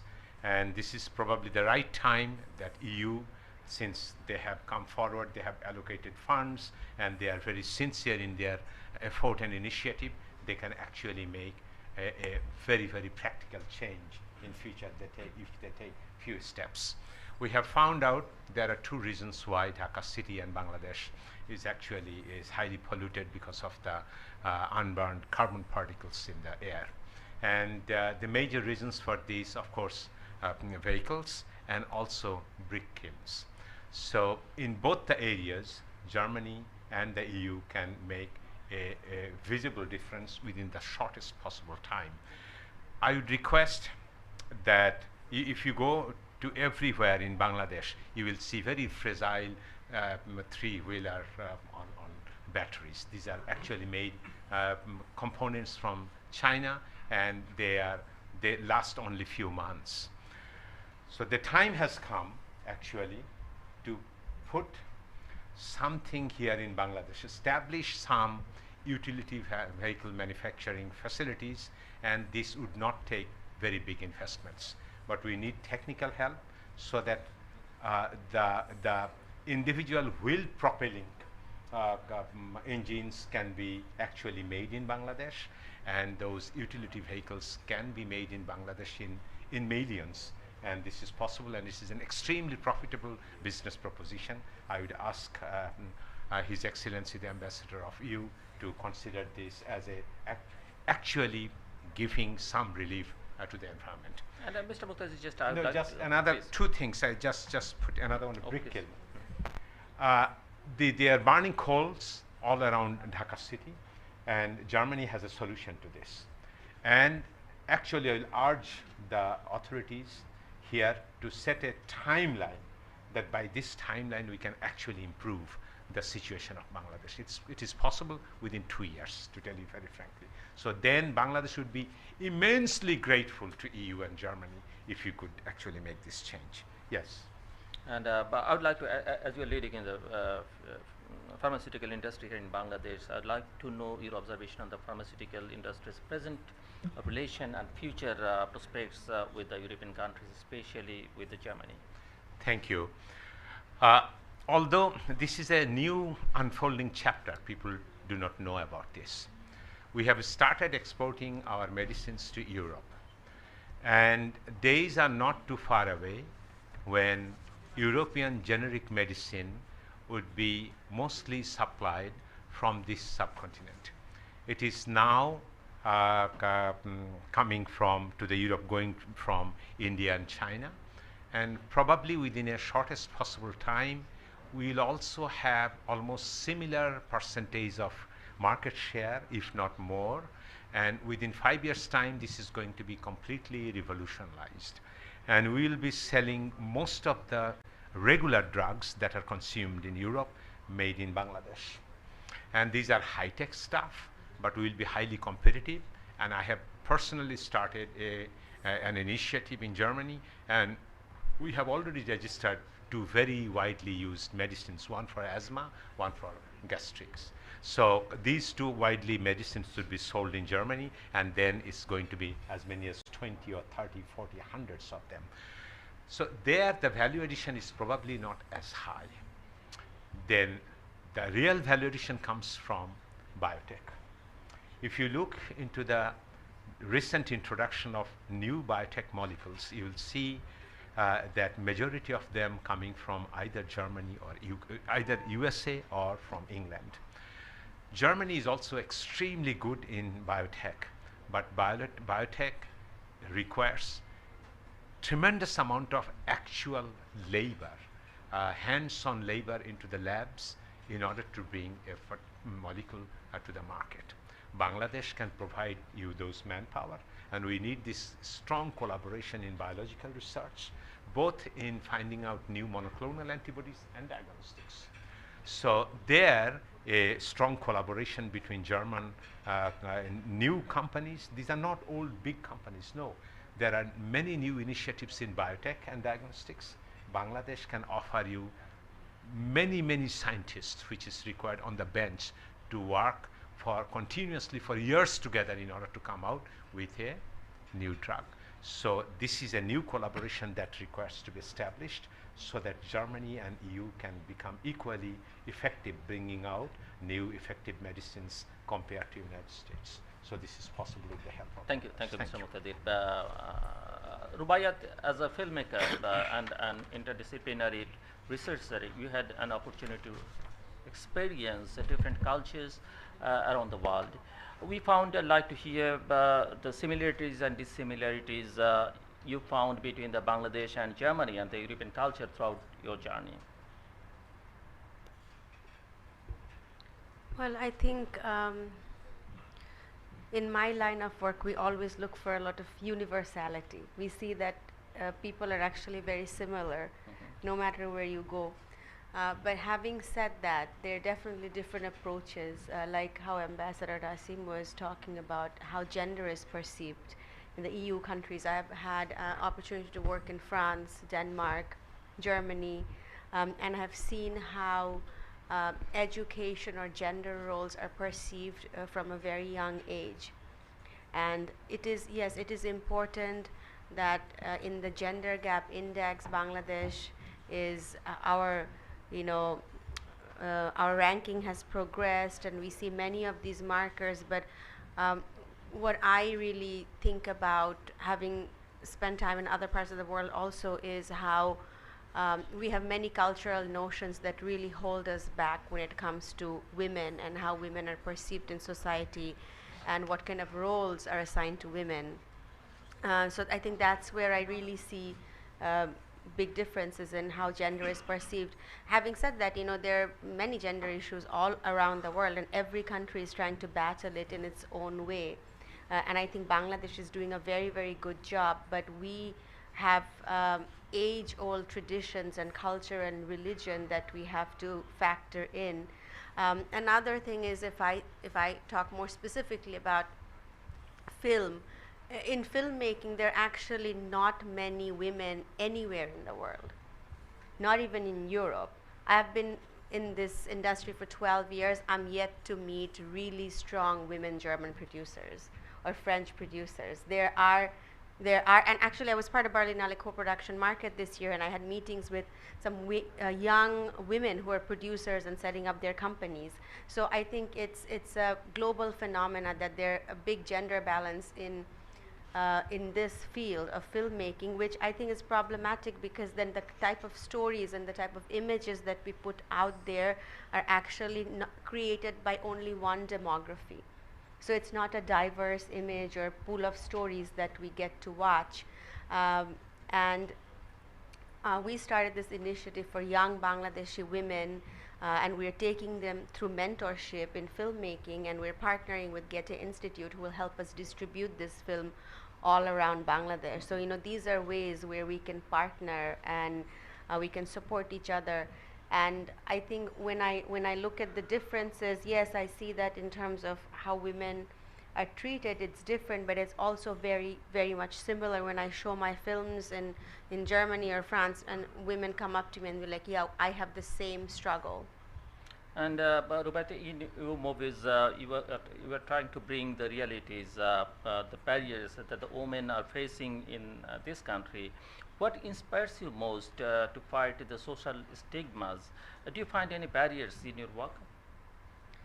Well, I think, like I said, there are very few women in this job, not only in Bangladesh, but globally. You go to a big festival like Cannes or Berlin, and they're fighting, and I think Berlin Festival this year had a very good gender balance, and there are women, there's a woman who won the Golden Bear, but then there was a talk also in the press about it. When a woman wins a Palme d'Or in Cannes Festival, there's some negative reaction in the French press about whether she actually deserved it or whether the film is a bit Hollywood aesthetics. So I think I also get that. As a woman, when I work, my credibility is questioned because I'm a woman, that, oh, can she make movies? The assumption, you know, so the kind of assumptions that come with our cultural notions. And I think that's definitely a barrier. And also there are structural barriers in terms of, like, earlier I was saying that we do not have film schools, so most of the learning is informal, and people learn by becoming part of peer groups. And for women, there's greater barriers to access these peer groups in Bangladesh, because these groups are highly misogynist and sexist. Women also have issues of mobility, social respectability, which kind of really create hindrance for women to join more women in the media. Like if you look at this room of the media personnel we have, we do not see a single woman. And that's a very common picture in Bangladesh, and we do not even question it. Thank you, Rubat. Thank you. Final round, Ambassador Charles Whitley. We have also seen the EU remove countries from the EBA list due to concerns of human rights violations. How do you think Bangladesh is currently perceived in the EU in regards to human rights violations? I think, well, we had a long-standing relationship with Bangladesh, which we have as was mentioned in the paper, actually, we have a partnership agreement going back to 2001, which includes a whole structure for our engagement on issues of mutual concern, and that includes a subgroup on human rights. So we're convening in Brussels in May the Joint Committee which examines the whole rubric of our relations, from trade to commerce to science to connectivity, but also human rights. And that's always a good opportunity to add issues between us, both ways, because, for example, in the past, Islamophobia in Europe has been raised in the context of that dialogue. So I think that's part and parcel of a mature relationship. And of course, in these days, in the UN, it's a much more rigorous process for all states. We have the Universal Periodic Review. Bangladesh will have the Universal Periodic Review next year. And all states go through that process where they're asked by their peers about issues relating to human rights.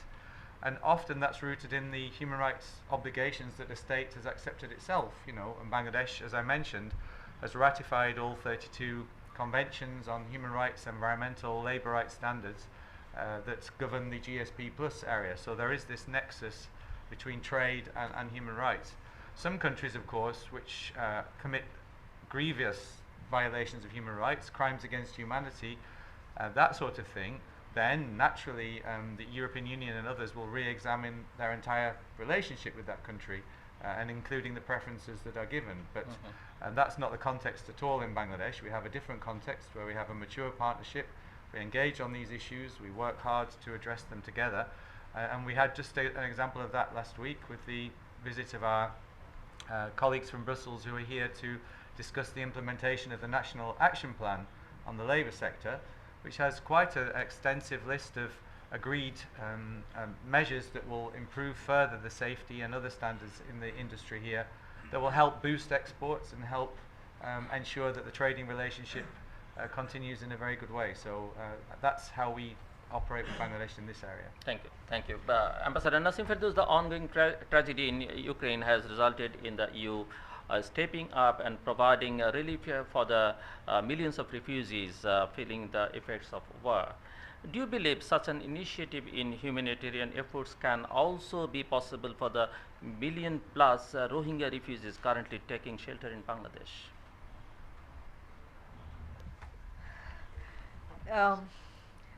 The two situations are quite different, because in Ukraine, it's a different kind of a world, if I may use the word world. It's a war-torn country now, and the approach to the humanitarian approach to the problems emerging from this war is quite different from what is happening in Myanmar.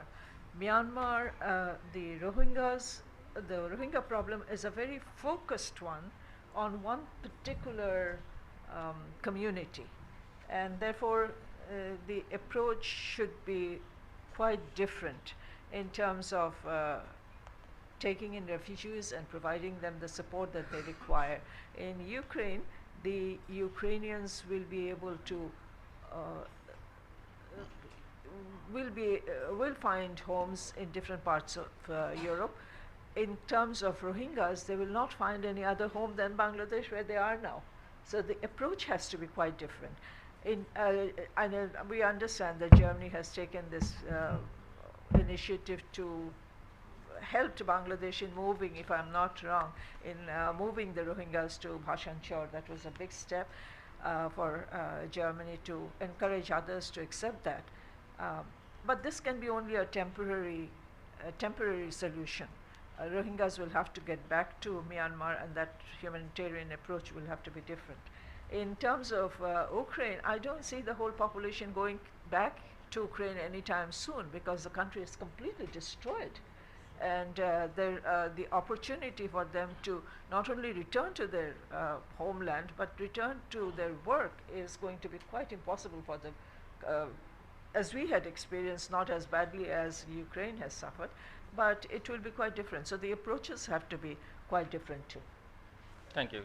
Thank you, Mr. Fayaz. You have been working as a representative of Bangladesh government in the Europe region for quite some time. What's your learning in the Europe you would like to suggest for Bangladesh in the policy level?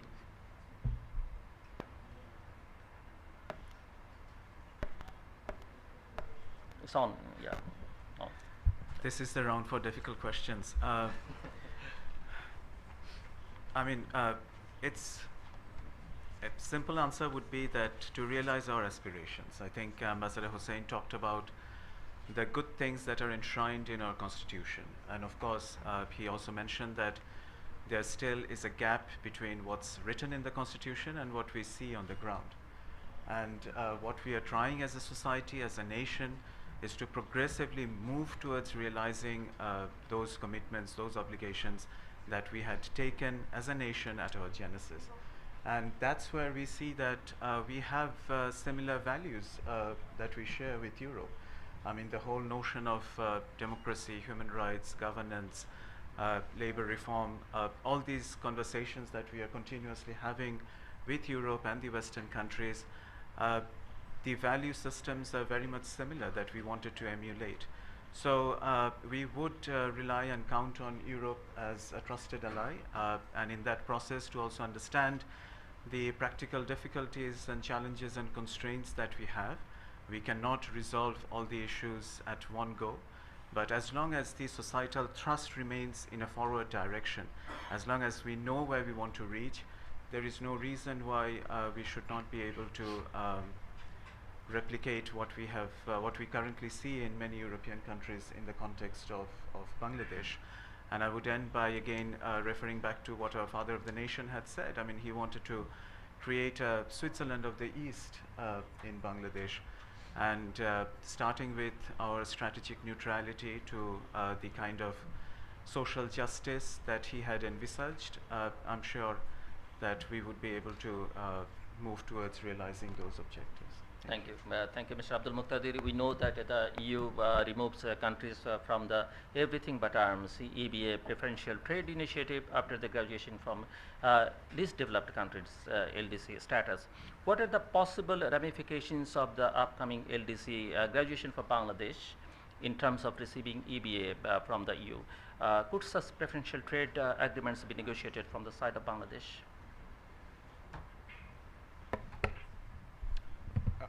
Leaving aside medicine, the other things are taken care of by the government, and I think there will be extension.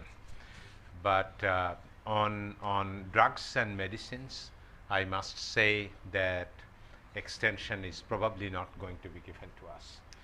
So the TRIPS,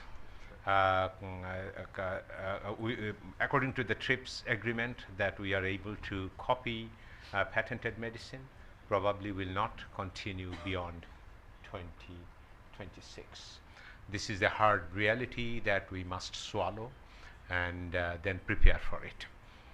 But the interesting point is Bangladesh, the development of technology and preparedness of the pharmaceutical industry facing this new reality is on the ground, and we are planning for a very big change.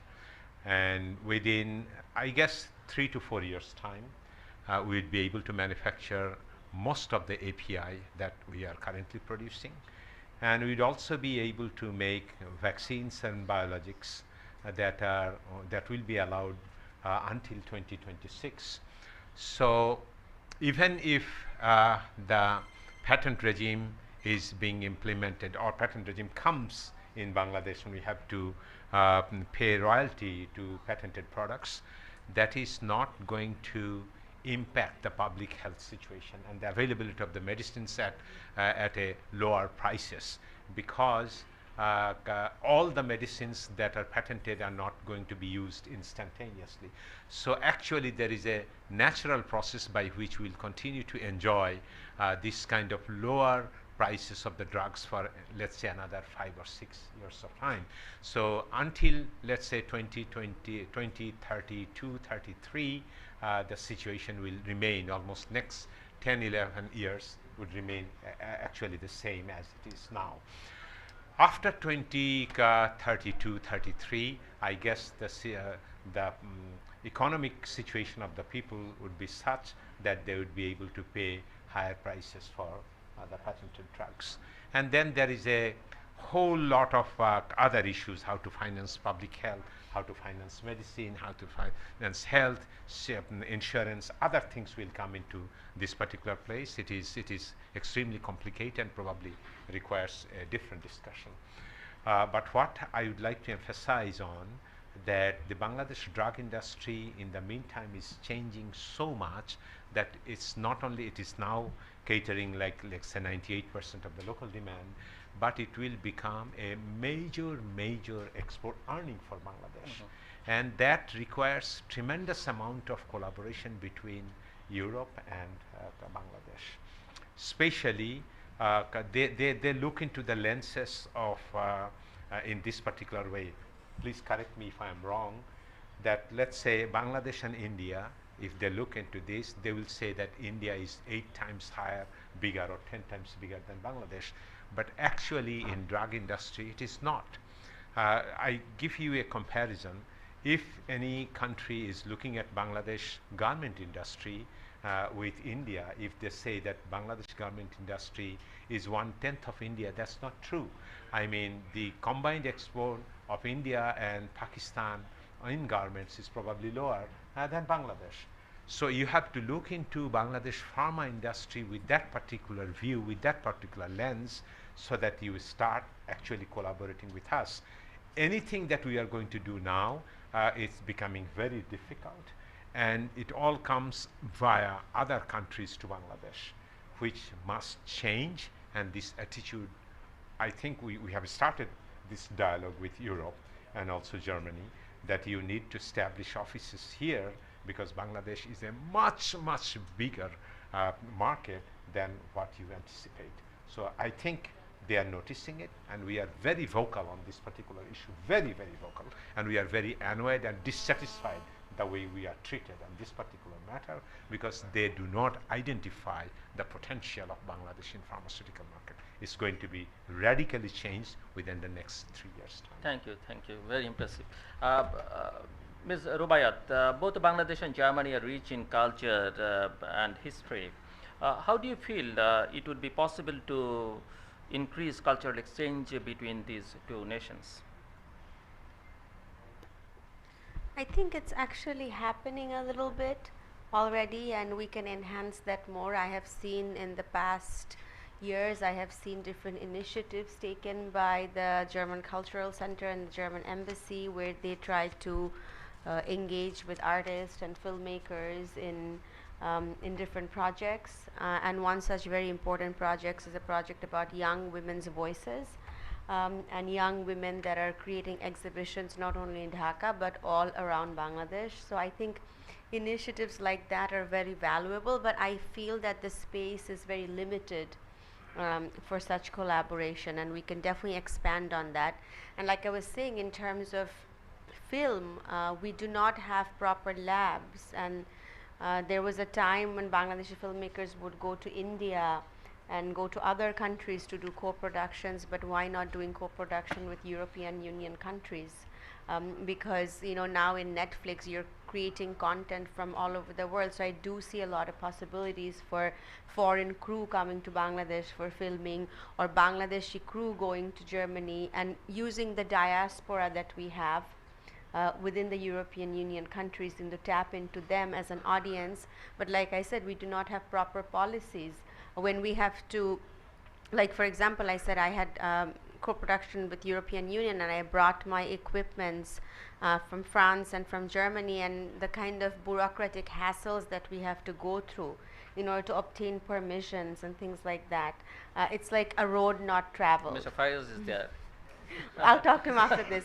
But I think there are immense possibilities that are not tapped into that can definitely be explored in the future. Thank you, Rubaiyat. So now the question and answer sessions. We'll appreciate your interventions. If you have any questions to the panelists or Mr. Tawhid Hussain, please be brief in your questions or observation if you have. And in the beginning, you must introduce yourself. I think, let me start with Mr. Shamsher Mobin Chaudhuri. Yeah, please.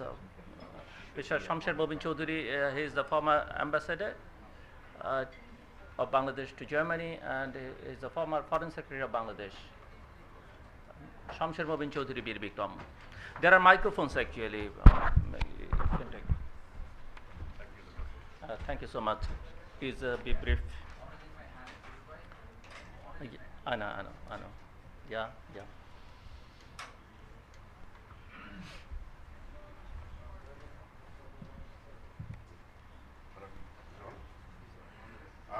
Thank you, Zillu, for indulging me and allowing to come to the stage to talk.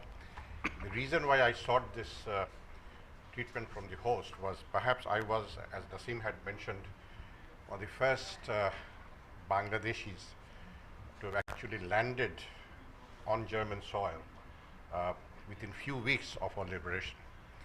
I arrived as a wounded soldier. I was wounded in the war. I was in the army, and the then government of German Democratic Republic had very kindly invited wounded freedom fight, not invited, actually taken them to East Berlin for medical treatment at their cost, which was a very generous thing and enabled me to see Germany, what is one part of Germany. And then later on I went back 23 years later as ambassador to united Germany, because the capital was still in Bonn, and I was the last one to be in Bonn. My successor had moved the embassy to Berlin. When I was in East Berlin, I was there for 11 months for medical treatment. So what happened after the first 5 or 6 months, I was able to move about. And we were treated in a hospital way outside Berlin city. So we would take the S-Bahn, as they called it, the metro service.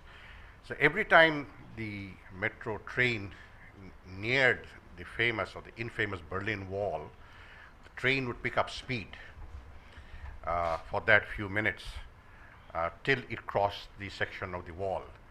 And I found out eventually this was designed so that nobody jumps off the train and crosses the wall into West Berlin. And this is a true story. The sense of fear in the East German mind was such that they thought people would actually jump off a running train and cross the border over to West Berlin. The other thing what happened was in the hospital, especially in the evenings, we would go to special rooms that the hospital staff would arrange, television rooms, and those were black and white television still days, and nobody would be listening to or seeing East German television. All the hospital staff would be seeing television from West Germany, and they'd rather hear Willy Brandt and not Mr. Erich Honecker. So when I went back to Germany as an ambassador in 1995, I focused on, and I had been advised by our business people to focus on the trade issues. So I made special contact with an association that I'm sure Muqtadir is aware of. It's called the Ostasiatisches Verein, the East Asia Business Forum. And this is more than 100 years old. So Germany had looked at East Asia, including the Indian subcontinent, more than 100 years ago. And this was a very active business organization. There was a Bangladesh chapter in part of the Ostasiatisches Verein, headed by a family, Mr. Klassen, whose father had been importing raw jute from Bangladesh from 1910, 1920. And there's a business museum, trade museum in the port of Bremen, where I went, and there is sound jute bag, not a bag, but a bundle of raw jute. And it said jute from Bengal, 1908.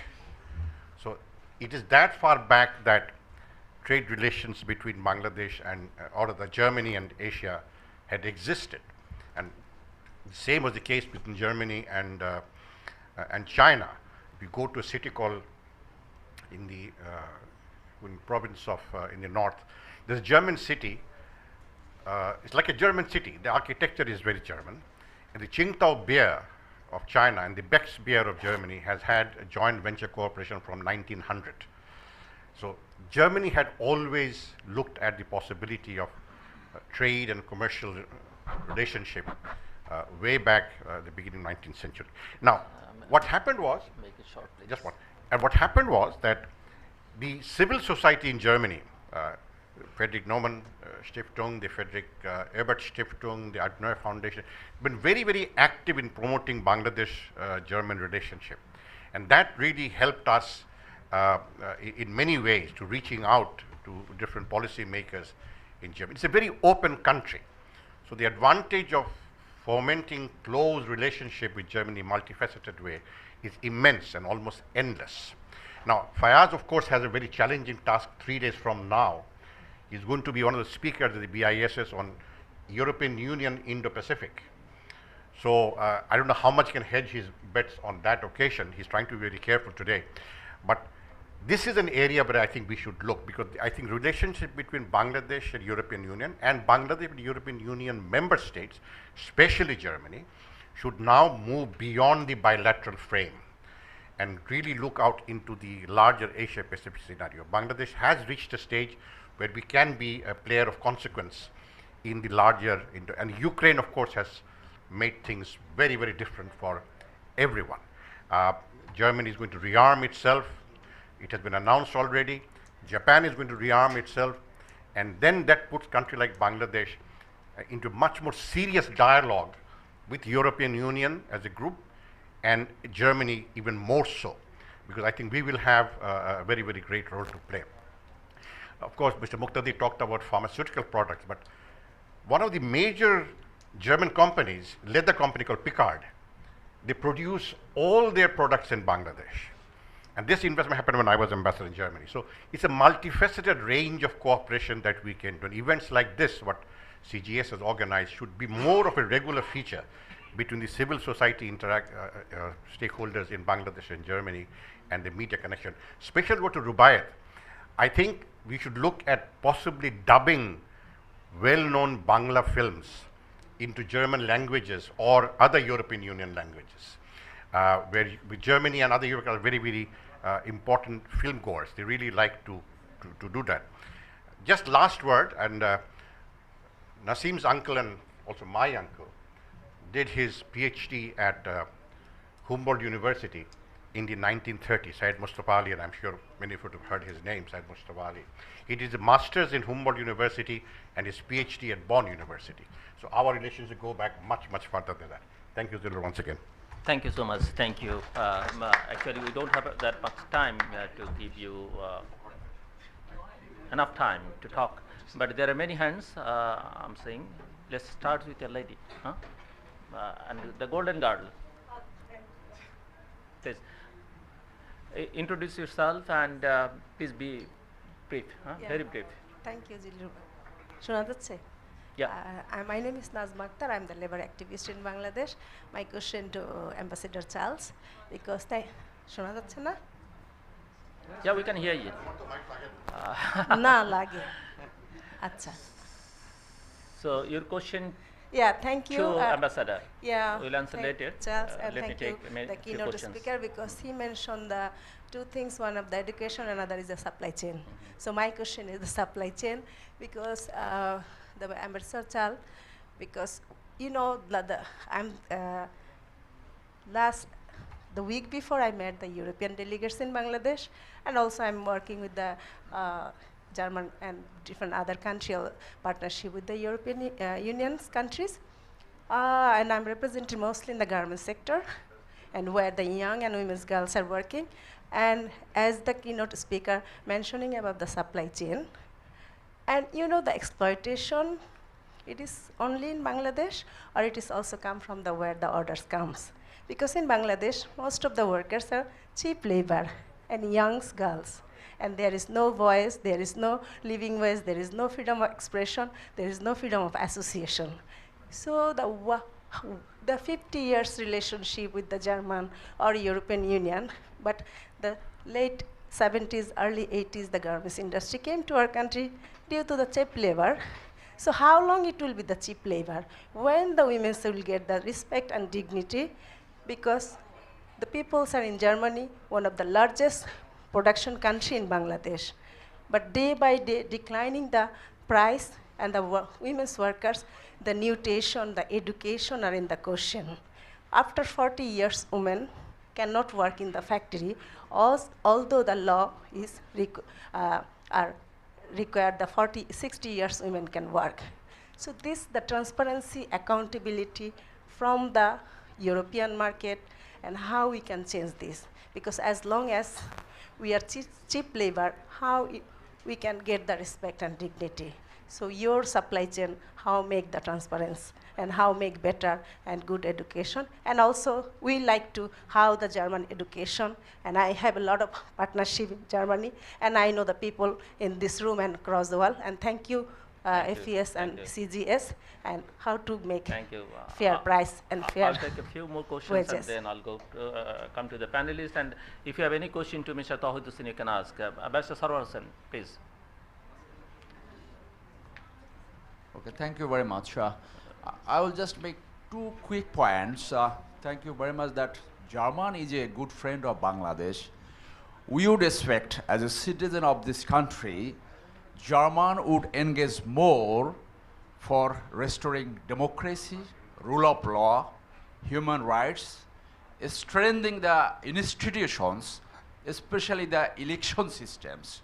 This is the first expectation in 50 years relation between Bangladesh and Germany. The second point on Mr. Tawhid's keynote speech, he said something, Bangladesh should have a deterrence. I totally agree with him. The Rohingya issue can be solved in 5 years' time. This is my personal opinion. And nobody else in this world will help Bangladesh to solve this Rohingya crisis.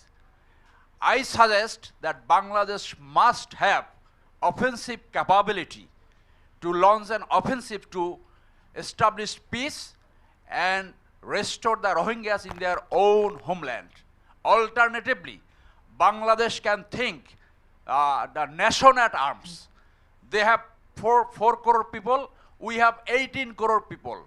We must use this strength.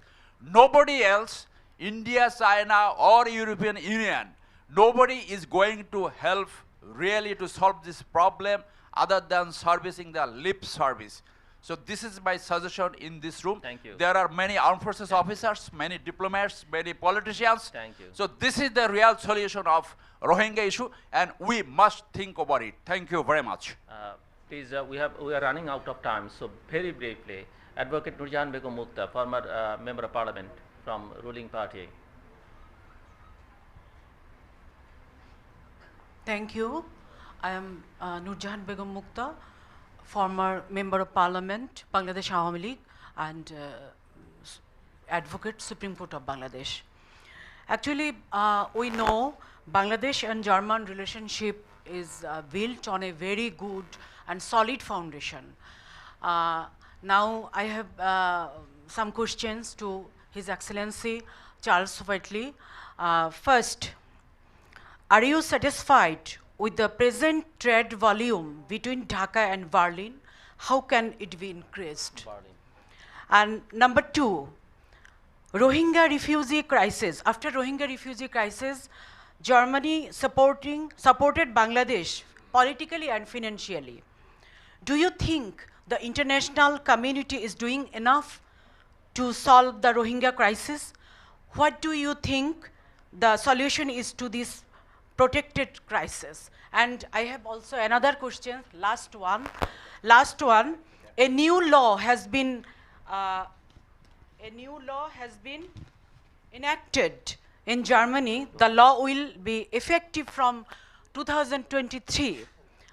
Under the new law, German importing companies will ensure that human rights are not violated in their own business activities and supply chains. Do you think this could create new challenges for Bangladeshi exporters? Thank you. Ms. Munira Khan, President FEMA, Fair Relation Monitoring Alliance. FEMA. Thank you, Zilu. Actually, I want to ask a simple, very simple question, primitive question. That is, we are celebrating 50 years of German-Bangladesh relations. Now I ask that we were ruled by British people for many, 200 years, and all of us, the Commonwealth countries, we understand English. After 50 years of your relationship, how many of us learn Germany? Here, I want anybody. One sentence of Germany. Mr. Shamsher Mobin Chaudhary, I think. No. Mr. No. Shamsher Mobin. So, my suggestion, there is at least one. and my suggestion is that our younger I think generation, Rubaiyat can. manpowers are going to. I don't want to be manpower are going to colonized all Germany. over again. Please, my suggestion is, as all the countries have compulsory education, 2 or 3 languages, and we are getting better relationship with Germany. Now ask all the English medium or other medium school, they should give opportunity to our children to to learn German language also. Thanks. How to do it? It is your problem. But they should know German language. That is my suggestion. Thank you so much. Thank you. Major Zillur Rahman. Major Zillur Rahman. Any hands? Yeah. Okay. Okay, sure. I'll come to you. Major Zillur Rahman. I'm taking all the questions and then I'll go to the panelists. Thank you. Myself, Major Zillur Rahman. Thank you, CGS, for conducting a very fruitful dialogue. Especially, I would like to emphasize on one point probably that is a burning issue to all of us. Some of the guests, they have already touched it upon. I will request our German excellence guest that He's the ambassador of European Union. all right. German Also, ambassador. European Union is coming in because once we see the Ukrainian refugee, and we saw and see the refugee of Rohingya, that become a headache for only Bangladesh. Once the refugees see they are treated VIP treatment, and the refugee of the Rohingya, the way they are supposed to be treated, German, as our good friend, we definitely deserve and expect they will have a vital role to play in this refugee problem of Rohingya. I think they need a special attention, and it will be carried forward to the proper forum where it can be discussed fruitfully. Thank you very much. Thank you, Major Zillur Rahman. Shama Waid. Shama Waid, she is the organizing secretary of Bangladesh Nationalist Party. First of all, congratulations on this 50-year celebration program. I apologize for my delay, Zillur Bhai, because as being in an opposition, I was stuck in the court day today, so in the morning. So I will make my comment very brief. What I want to say is, as we are celebrating 50 years of German-Bangladesh relations, and as we all know here that Germany has been one of the first countries in Europe to accept Bangladesh and recognize Bangladesh as a sovereign and liberated country, as one of the panelists have mentioned, that we share same values. I agree that we share same values, but the values for which Bangladesh was liberated, the liberation war happened, does not exist in the country at the moment, unfortunately. So as a very strong bilateral and trade partner of Bangladesh, as we know that we are also in garments industry, so we know that Germany is a very, very important as well as the European Union as a whole, a very important partner of Bangladesh as far as trade and export goes. So when we talk, since we live in a global community, when we talk about human rights, when we talk about democracy, when we talk about labor rights, when we talk about our women empowerment, or whatever that may be, the issue at the moment in the world, we, European Union and Germany, should, as a strong partner, as a global community, should look into the human rights situation in Bangladesh, the democracy situation in Bangladesh, because that's the basic values our forefathers have fought for back in 1971, which is not present at the moment. Thank you. Thank you, Shama. Professor Dr. Sardar Naim, he is the chairman of Japan-Bangladesh Friendship Hospital. Thank you, Jillur. You have given my introduction already. I really congratulate for a beautiful program and very fruitful program on German-Bangladesh relationship. Actually, I'm a surgeon. Well, my question or the comment to mainly Abdul Muqtadir, who is a legend in the field of pharmaceuticals. But medical science has got another field, you know, surgery. Almost no less than 50% of the total medical treatment comprised of surgery. You know, we knew about Germany in our childhood for footballs, for World War, etc., etc. But when I became a surgeon, I found the German equipments instruments have no match. When I was trained in Tokyo University, I was using German equipments and instruments. So can we, even you know the Pakistan is producing lots of surgical instruments, but can we really look into the fact that Bangladesh also can collaborate with Germany for producing surgical equipments and instruments in any way, so that, and hundreds of consumables, surgical consumables, so that we can really reduce the cost of treatment. Because if we import, still now, I don't use any instrument other than, you know, it's of German company. Because we have got Chinese and Indians, a lot many things. But when I'm doing this surgery, you know, the laparoscopic surgery, which I have introduced in this country. I am doing only this surgery with only German instruments and equipments. But the problem is when these are really very expensive and is very, well, you know, difficult to import also. So can we go for some kind of collaboration with Bangladeshi and German companies to produce them in Bangladesh? That's my question is. Thank you. So any more hands? Please.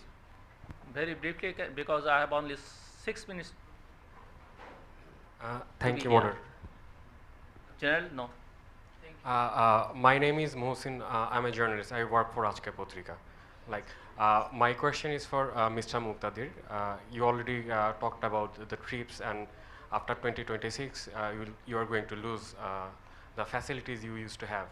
So my question is our pharmaceutical industry not capable enough to handle those R&D after 2026? And the nation already knows when Bangladesh is going to get graduate, and after the graduation, the facilities will go on. So are you not ready for that? And my another question is for the DG of MOFA. You already talked about the defense procurement from the Europe and why it is logical.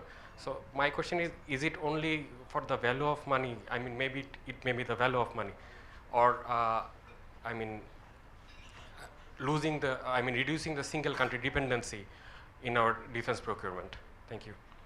So no more questions, and all questions directed to Ambassador Charles, Mr. Abdul Muqtadir, Mr. Fayaz, and Mr. Tawhid Hussain. So each of you will get 1.5 minutes.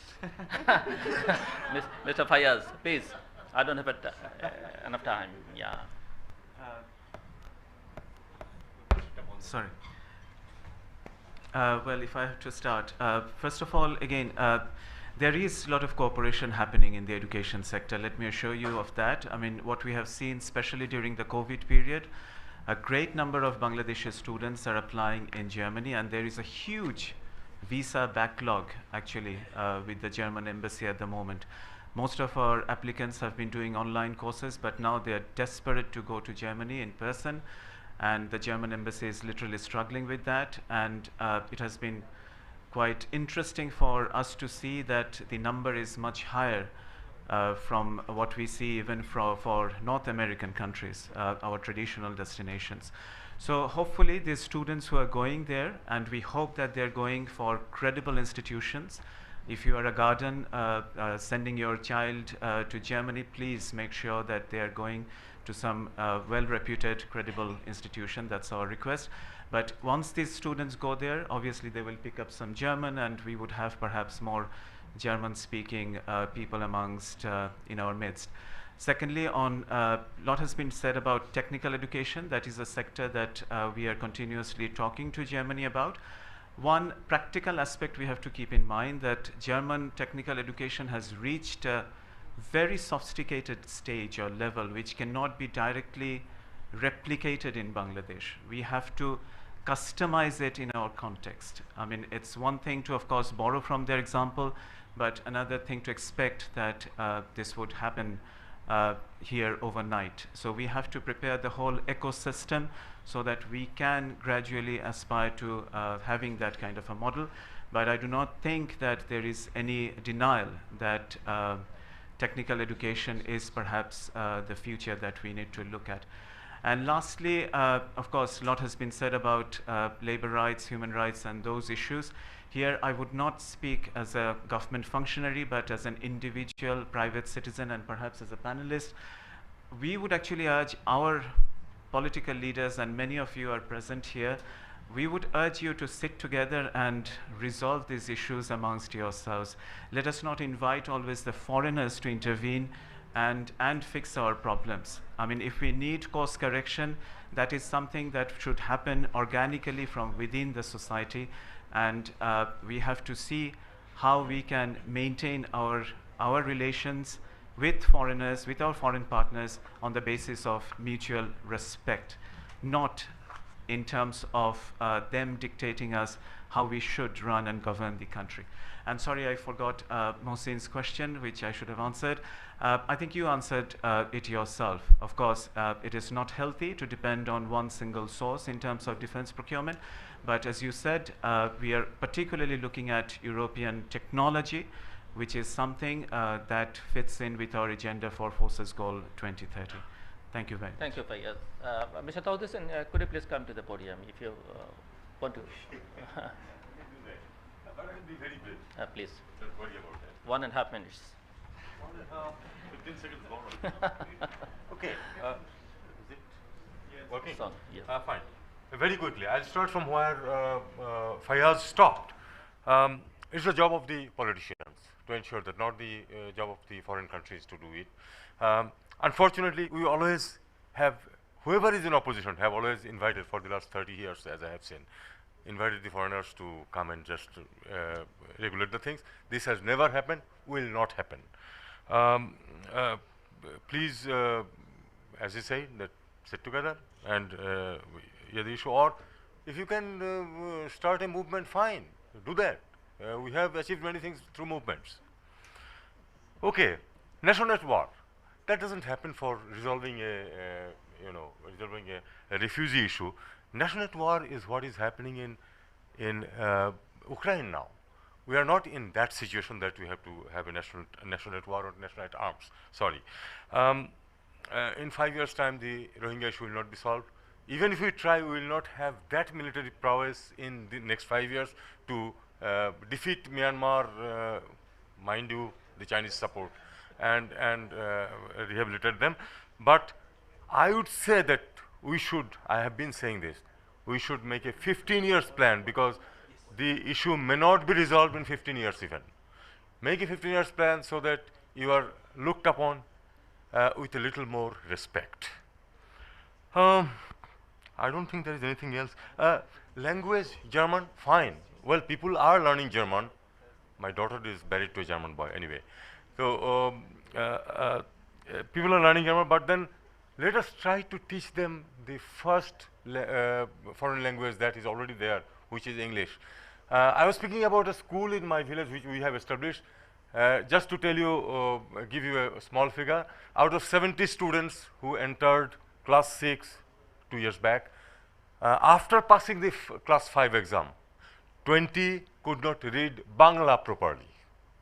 20 could not read Bangla out of 70, and out of 70, only 20 could just read out a little bit of English, and 50 could not do it properly. Let us start there. German, we are learning, some of us are learning. Maybe subsequently we will perhaps go for a bigger one. Okay? Indeed. Thank you. That's very sad. Mr. Abdul Muqtadir.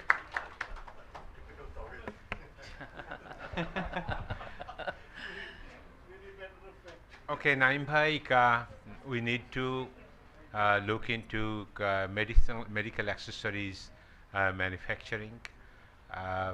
That has started already in terms of certain supplies like sutures and infusion sets and syringes, things like that. But surgical stuff, no. So this is not our part of the equation. So those who are in hospital business like yours should get involved into this, and somebody will have to start. And if you start, then you can get going. On the issue of trips, and after 2026, we are very well prepared, and we are getting towards that, but it's not going to make a big change. As I said earlier, that post 2026 the situation would be so gradual, I think most of us would not even recognize this. But we have to, like you said, that we have to develop our research capabilities so that new innovation can take place.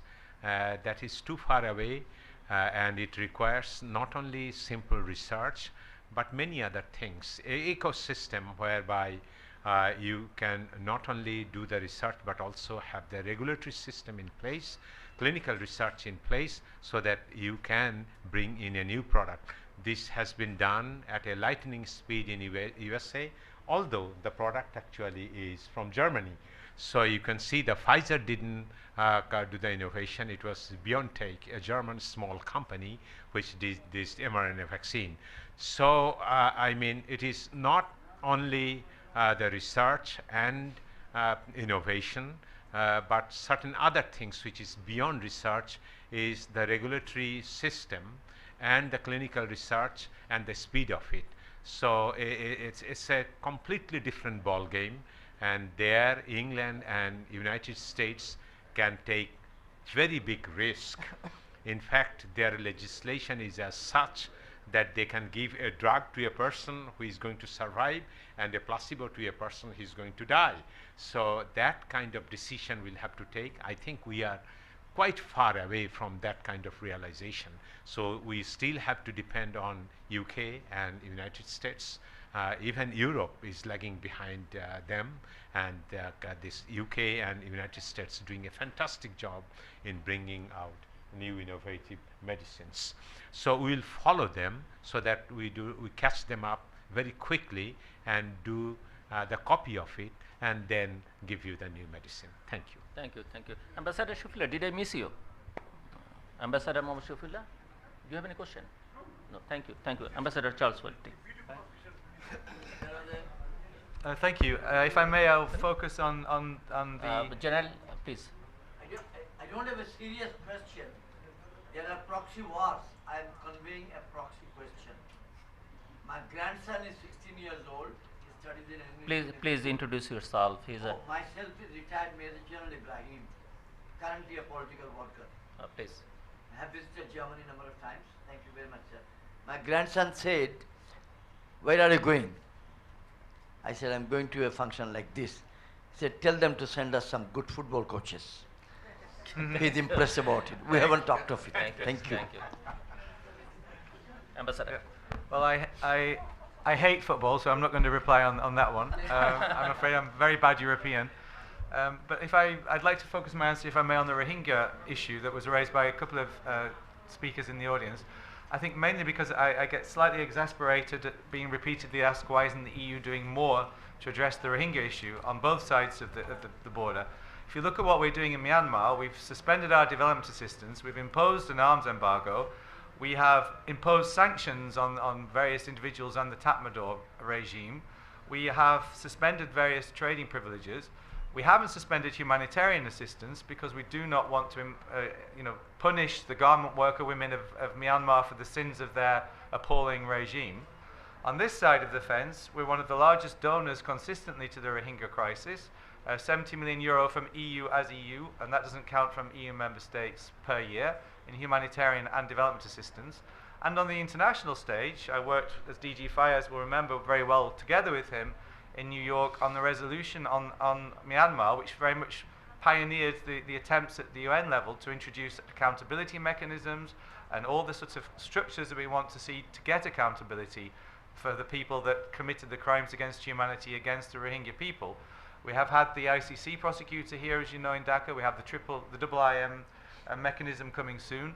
All of this, the EU is full square behind. And then you have to ask yourself, which of Bangladesh's partners is not full square behind these efforts, who are closer in the region, who with the flick of their fingers could make a huge difference by being a bit more robust and encouraging better conditions over the border and better accountability and more responsibility from a regime that is persecuting not only the Rohingya, but also plenty of other people as well. And that's being done with the tacit approval of some quite major world powers. So I will finish with that point. Thank you. Thank you, Ambassador Whiteley.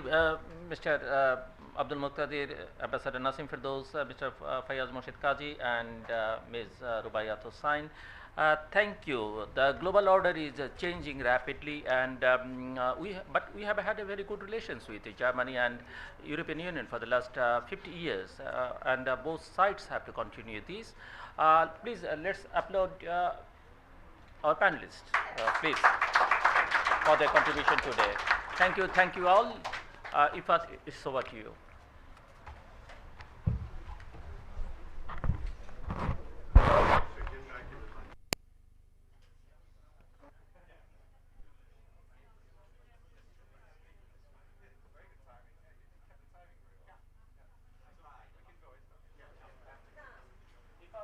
Yes.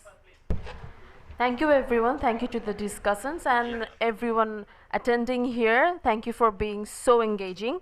Now let us welcome Mr. Shadhun Kumar Das, Program Coordinator, Friedrich-Ebert-Stiftung, to the podium for concluding today's event.